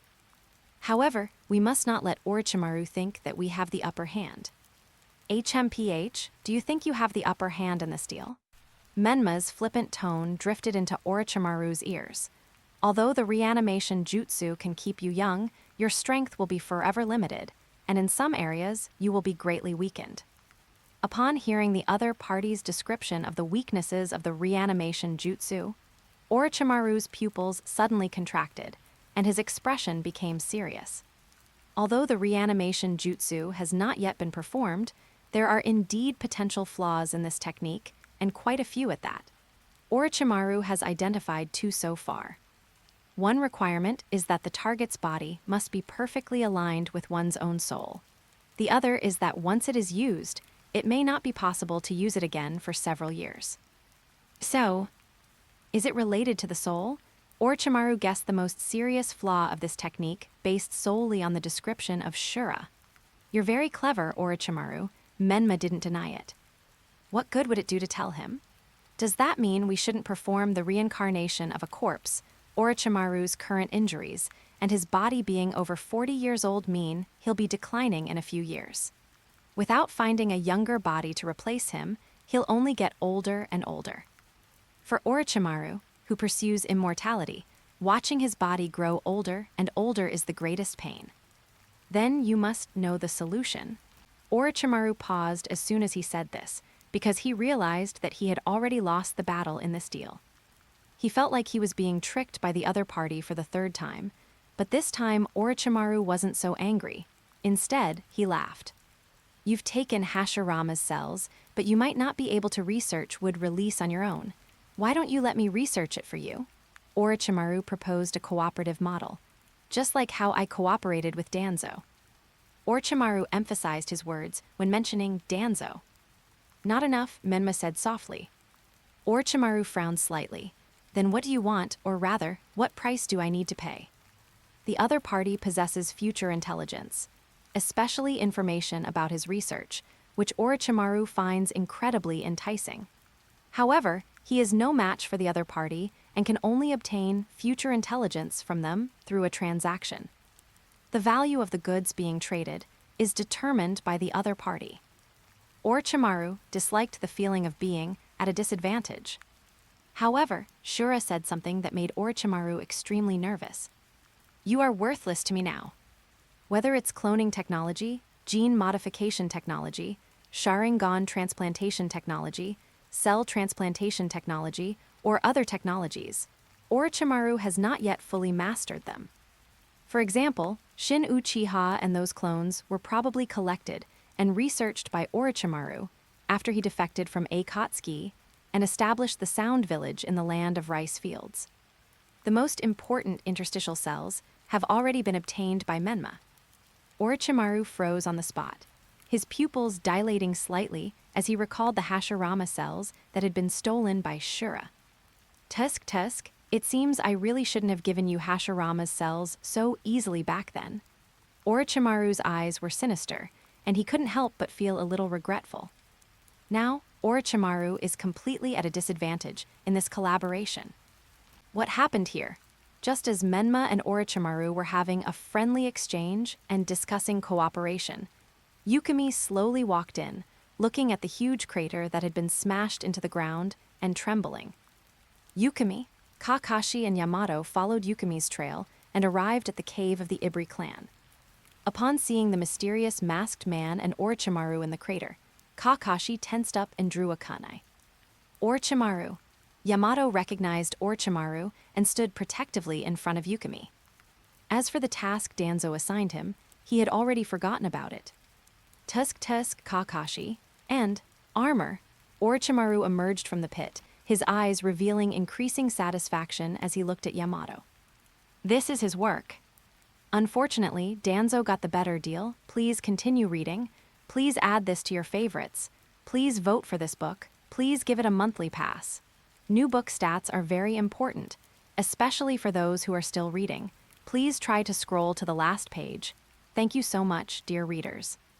End of this chapter, Chapter 38, The Ibri clan will serve the master for generations. Chapter 38, The Ibri family will serve the master for generations. Orochimaru and Shura, Kakashi's Sharingan, stared intently at the two standing side by side, his breathing slightly rapid beneath his mask. Judging from the situation inside the cave, it seems that the two fought, and Orochimaru was at a disadvantage. But then the two stood together again, seemingly having reached some kind of cooperation. What is your opinion on Kagami's wood release? Orochimaru's hoarse voice was tinged with probing as he looked at Shura beside him with his vertical pupils, wanting to know from him whether his creation would have any future value. So, Menma's cold and indifferent voice came from under the mask. Those who are not of ninja bloodline are destined to have a meager amount of chakra. It's worthless except for wood release.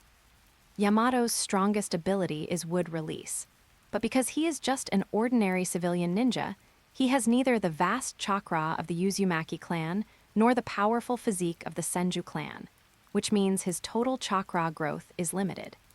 His maximum potential is only that of an elite jonin.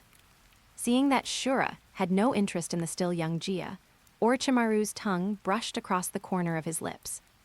It seems that A's future growth is limited, or perhaps I will create even more powerful works in the future.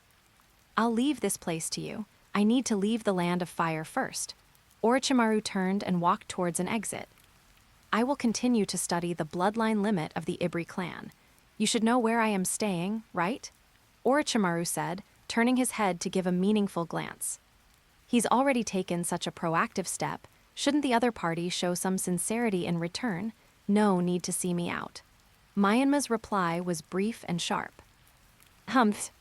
Having failed to obtain what he desired, Orochimaru narrowed his eyes, let out a soft snort, and disappeared into the depths of the dark cave, clutching his waist. Orochimaru. Kakashi was about to call out to Orochimaru when a figure suddenly approached him. The sound of footsteps crushing gravel on the ground was clearly audible. Don't just focus on Orochimaru, come and play with me.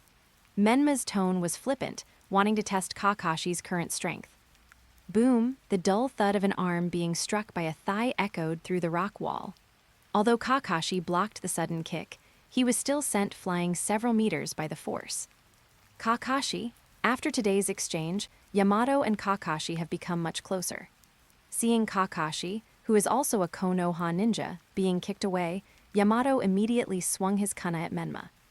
After kicking Kakashi away, Menma, facing Yamato's approach, did not retreat but advanced, lowering his body and closing in. Too slow?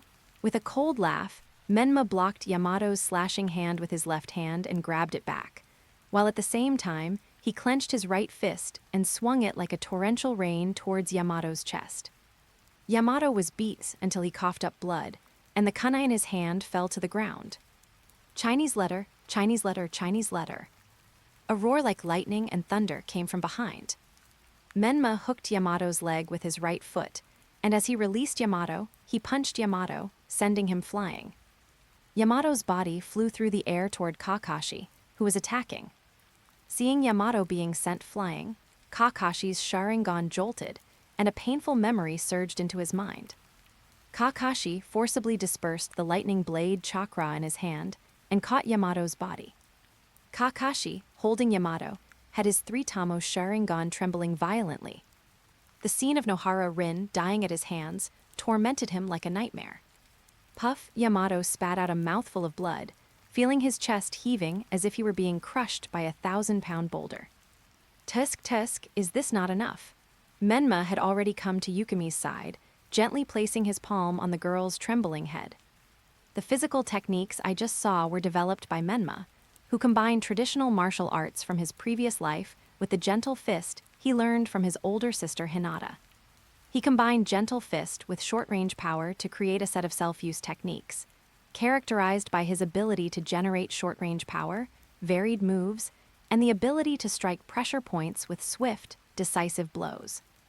At the same time, it also bears a resemblance to Konoha's fluid techniques, making it unpredictable. Yamato is only 13 years old, and his taijutsu and wood release skills still need improvement, which makes Menma quite bored. Yukimi, Kakashi, holding the injured Yamato, gritted his teeth as he saw Yukimi being controlled by the other party. Don't worry, I won't hurt her. Menma gently stroked Yukimi's head. After all, I'm not Orochimaru. The little girl, trembling like a rabbit caught by an eagle, was trying to escape using her mist-forming ability. Lord Shura. At this moment, Goda, who had recovered, appeared from the depths of the cave. The burning sensation of the curse mark still lingered on Goda's neck. He walked behind Menma, deliberately keeping a half-body distance. He said to Zujian, "Don't resist the adults. Our clan is already adults." Orochimaru has been defeated, and according to the previous bet, the Ibri clan will serve Shura for generations. Our people, including Wudai, have already accepted this fate of being dependent on the strong. With the comfort of her family, Zujian's trembling gradually subsided. She raised her head slightly, still looking at Menma with some fear. I will free you from the flaws of your bloodline limits, allowing you to walk proudly in the sunlight, Menma said, withdrawing his hand to Yukimi and Goda. The Ibri clan will serve you faithfully for generations. Goda knelt on one knee before Menma, lowering his head to reveal the unguarded back of his neck. The oath of the Ibrahim clan echoed through the cave.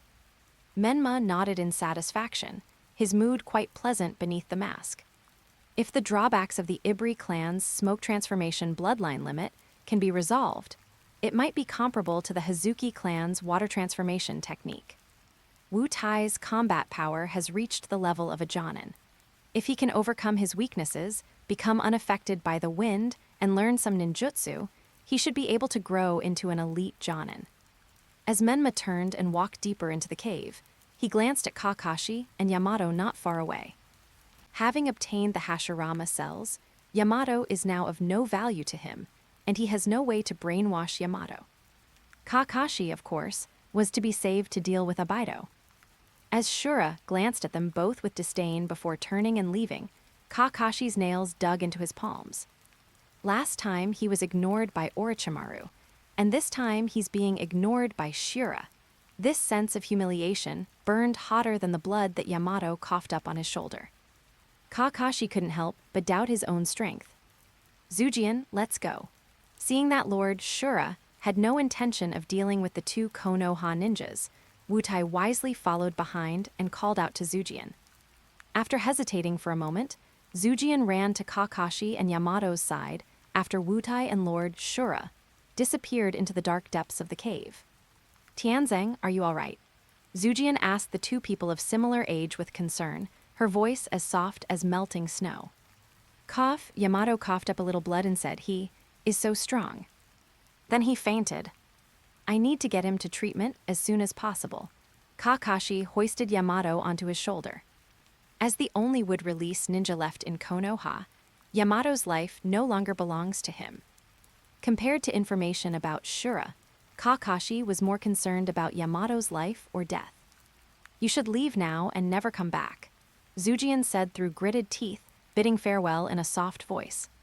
Orochimaru's plot has failed, and the Ibri clan may follow Lord Shura to move to a new clan territory. Zujian didn't want to see her two new friends die.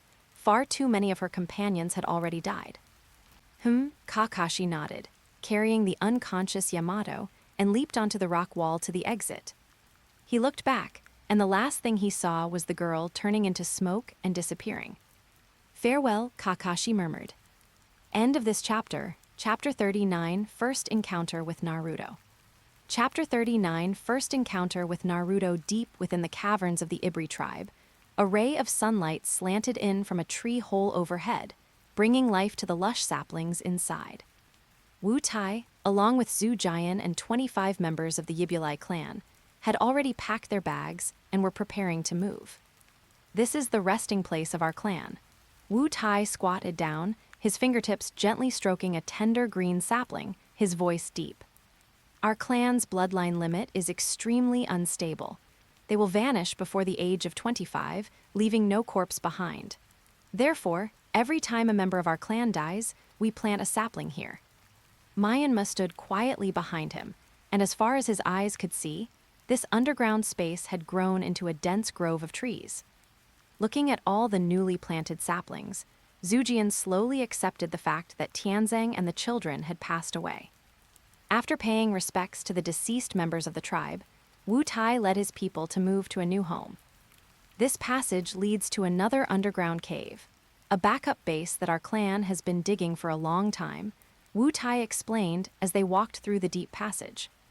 Menma recalled the terrain and deduced that they were heading towards the heart of the mountains. I will arrange for someone to deliver food, medicine, and various supplies to you. Menma pondered for a moment. The organization's base is still under construction. Let's stay for a while before moving there. I will follow your instructions, sir, Wu Tai replied respectfully. In the basement of Menma's private residence in Konoha, a specially made flying thunder god Kana is hanging upside down in the air. Call out. Menma appeared out of thin air, canceled the transformation spell, and reverted to her original child form. The first S-rank ninjutsu he learned in the Limited Tsukuyomi World was the Flying Thunder God technique, which he learned from Minato Namikaze. Thanks to the physique of the Uzumaki clan, Menma's immense chakra allows him to perform Flying Thunder God teleportation over extremely long distances. Territory. After returning home, Menma frowned and began to think as he walked down the stairs from the basement. During his time in the Limited Tsukuyomi World, he single-handedly swept through the ninja world. creating the legend of fighting against an allied ninja force of 80,000 men. But he never thought of creating his own organization or managing a territory. Because he knew that world was an illusion, without the threats of Madara Uchiha, Zetsu, or Kaguya Otsutsuki, and without any enemies from the depths of space. I feel rejected by the world every moment. After returning to this world, Menma still had some unreal illusions, but her body was no longer being rejected. He subdued Kakuzu and Kato and made the Ibri clan serve him. The organization was beginning to take shape, and it was time to establish his own sphere of influence. After all, this world is not like the Limited Tsukuyomi world. Here, the Akatsuki organization is backed by Abido and Zetsu. The deceased Uchiha Madara left behind a plan to seek resurrection, and there is also the sealed Otsutsuki Kaguya on the moon. Deep in the universe, the Otsutsuki clan is searching for this planet.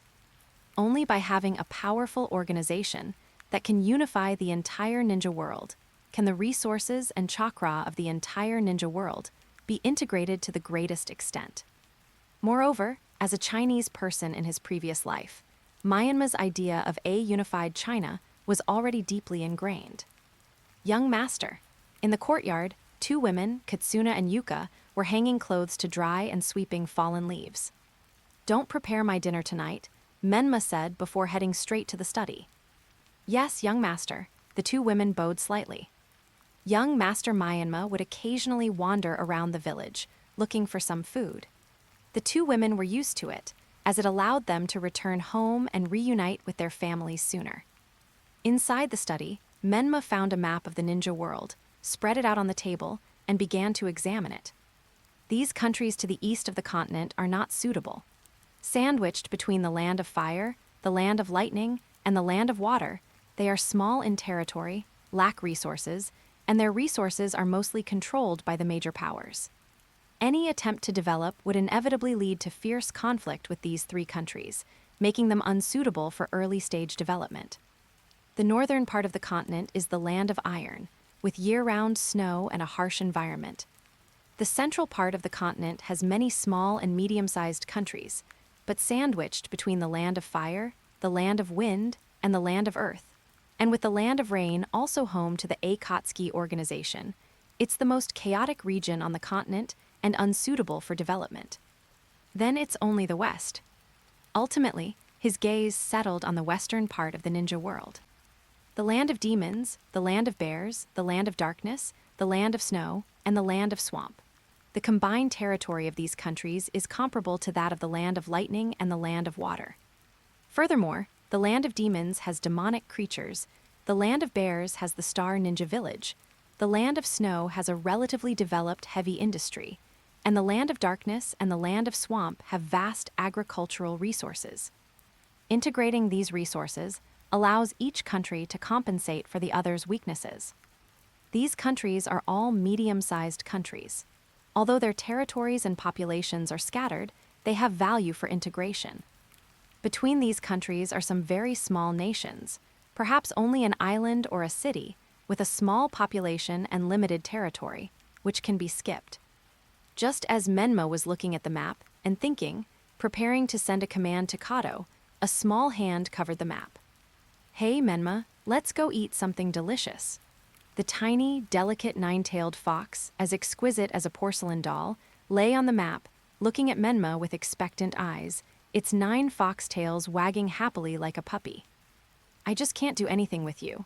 Let's go eat Ikaraku ramen." Menma affectionately patted the little nine-tailed fox's head.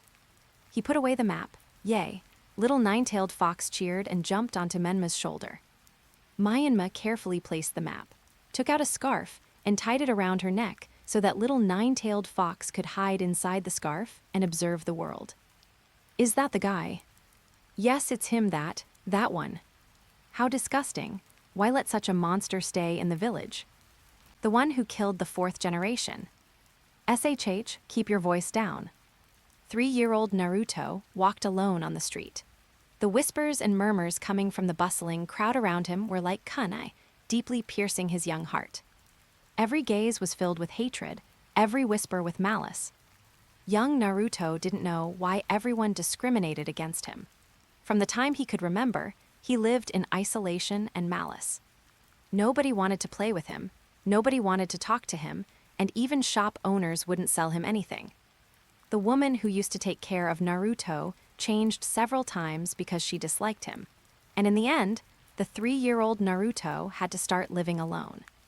The stares and whispers around him intensified Naruto's inner turmoil, and he began to run quickly, wanting to escape this world. Boom's Naruto, who was running away without looking ahead, bumped into a figure. Naruto, who had been knocked to the ground, opened his eyes and saw a little boy about his age leisurely eating dumplings. "Hey kid, didn't your mom tell you to apologize if you bump into someone?" Menma chewed on a meatball, never expecting to run into his brother in such a situation. I'm sorry," Naruto murmured, head held high. "I don't have a mother." "What a coincidence, I don't have a mother either." Menma casually uttered a hilariously absurd joke. Naruto stared at him blankly, a strange sense of familiarity welling up inside him. "Then, as an apology, treat me to ramen." Menma pointed to the Ikaraku ramen shop next door. Naruto's eyes widened. End of this chapter. Chapter 40, Menma and Naruto. Chapter 40, Menma and Naruto. The Norin curtain was gently lifted from the outside, and Menma led Naruto into Ikaraku ramen. "Welcome, oh, it's Menma." The middle-aged man looked up from the counter, his smile familiar. There was still some time before dinner time, and there weren't many customers in the restaurant, only 2 ordinary genin.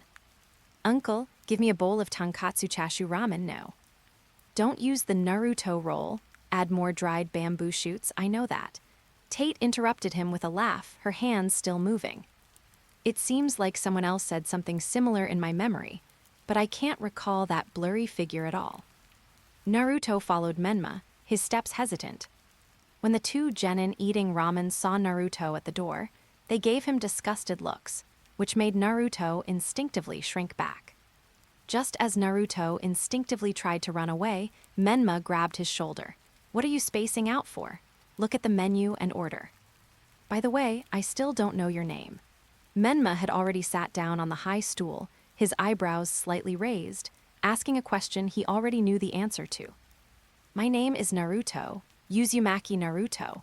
Naruto climbed onto the high stool next to Menma and peeked at the wooden menu on the ground. Unfortunately, Naruto couldn't read yet, so he could only imitate Menma and say, I also want a bowl of tonkatsu chashu ramen." "All right, please wait a moment, both of you." The hand-tying uncle got busy. "Boss, the money is here." The 2 genin finished their ramen and left some banknotes behind. As they left, the 2 were still discussing quietly. "Was that the guy from just now?" "Yes, it was the cause of the 4th Hokage's death." "This is so disappointing, I almost threw up." Naruto had his back to the ramen shop door, but he still heard these whispers, and his mood became a little down. He couldn't understand what the 4th generation was, nor could he understand what the fox spirit was, but he could sense the other person's disgust and rejection towards him. "Chengpu, go tidy up." Shout as shout broke the stagnant air. "Coming, coming." An 8 or 9-year-old girl with a white headscarf rushed out of the kitchen like a whirlwind, her blue apron fluttering with her movements. She deftly cleared away the dishes, the dishcloth tracing a smooth arc on the countertop. "Young Master Menma, you've brought friends again." Chengpu teased with a wink without neglecting her work at all. "Stop calling me young master all the time," Sister I am Tilda Menma retorted sharply, deliberately dragging out her words. The word elder sister made Chengpu, who was cleaning, freeze for a moment as she held the rag. "Hey," the little girl puffed out her cheeks angrily, "you should call girls older sister." Even though she was just an 8 or 9-year-old girl, she still grinned a little when called big sister by children younger than herself. "So his name is Menma." Naruto watched the 2 bickering with a hint of envy. "By the way, what's this little brother's name?" After cleaning up, Ayame didn't rush back to the kitchen, but instead approached Naruto. "Why you? Hello, my name is Naruto Uzumaki." Naruto was a little flustered, his cheeks burning from being treated so kindly for the first time. Moreover, Naruto could sense that neither Menma nor Iame harbored the same malice towards him as the other villagers. Hello, my name is Handstruck Iris. Welcome to my ramen shop anytime. Iris patted her chest. Well then, welcome new customer. I'll make you some tempura. With that, Iame folded up the dishcloth and ran to the kitchen. A moment later, 2 bowls of ramen and a bowl of tempura were served to Menma and Naruto. Please enjoy your meal. Uncle Handstruck and his daughter Iame stood at the kitchen counter, smiling and bowing slightly. Then I'll start eating. Menma picked up his chopsticks and put his hands together in prayer position. Just as she was about to pick up her chopsticks, she saw Naruto staring at the rising steam, and tears suddenly fell onto the wooden table. Hey kid, why are you crying? Didn't anyone teach you what to say before a meal? Menma hates it when kids cry. No one taught me. Naruto wiped away his tears. From the time he could remember, the people around Naruto were full of malice towards him, and no one taught him anything about life. He could only explore this malicious world all by himself. Then you learn from me. I'm going to start eating. Menma frowned, picked up a pair of chopsticks and handed them to Naruto. Naruto took the chopsticks and looked at the boy next to him who was grumbling, but whose actions were very heartwarming. A strange emotion welled up in his heart. I'm going to start eating. Naruto imitated Menma's movements, put his hands together, muttered something, and then broke the chopsticks apart. Suck, suck, suck. The sounds of the two eating ramen echoed in the shop. Although he didn't know what had happened, he knew it must be something heartwarming, so he turned around and got busy. Iame looked at Menma with some surprise, then at Naruto. I don't know why, but I always felt that the two of them were like brothers. Perhaps because Naruto was so hungry and had never eaten a decent hot meal before, this bowl of ramen was like a delicacy to him. He devoured it with gusto, even drinking the broth clean. Menma had only eaten half of his meal when he saw Naruto put down his bowl and stare longingly at the plate of tempura between them, drooling. You look so hungry, here you go. Menma casually pushed the tempura over. But Naruto instinctively wanted to refute. Menma raised his chopsticks. First, when you receive help or kindness from others, you should say thank you. Second, you should not let others down. Seeing that Naruto wanted to say something more, Menma added, I've eaten enough today, unlike you, who's starving. With this reason, Naruto happily picked up a tempura with his chopsticks, a smile spreading across his face. Thank you, Menma. Uncle Tuchai, this kid is paying for today's meal. Menma had almost finished eating, and after putting down his chopsticks, he pointed to Naruto, who was enjoying tempura next to him. Shuda raised his head from the steam and said with a smile, All right, since you're new customers, I'll give you a 10% discount. Thank you, it'll be 90 taels of silver. When Naruto, who was eating tempura, heard the price, he was stunned for a moment and quickly picked up his wallet to count the money. He receives a monthly allowance, though it's not much. His housing is arranged by Konoha, and he doesn't have to pay for utilities or rent. So, Naruto's living expenses are just average each month, enough to afford a bowl of ramen. However, Naruto eats instant noodles every day and ends up with very little pocket money, so it's hard to understand where all the money goes. 90 taels was still a painful sum for Naruto. Naruto took out a 100 yen bill and reluctantly handed it to the old man. Iame took the money, took out a wallet, and gave Naruto 10 yen coins. Thank you, here's your change. The two walked out of the ramen shop one after the other. Menma patted his belly with satisfaction, while Naruto held the 10 ryo coins he had received as change, looking rather gloomy. Please continue reading. Please add this to your favorites. Please vote for this book. Please give it a monthly pass. New book stats are very important, especially for those who are still reading. Please try to scroll to the last page. Thank you so much, dear readers. End of this chapter. All right, legends, that's it for today. If you're ready for the next chapter, smash that like button and flood the comments right now. Remember, we've got 3 days to prove this story needs to continue. Subscribe so you don't miss the drop, and I'll meet you in the next audiobook.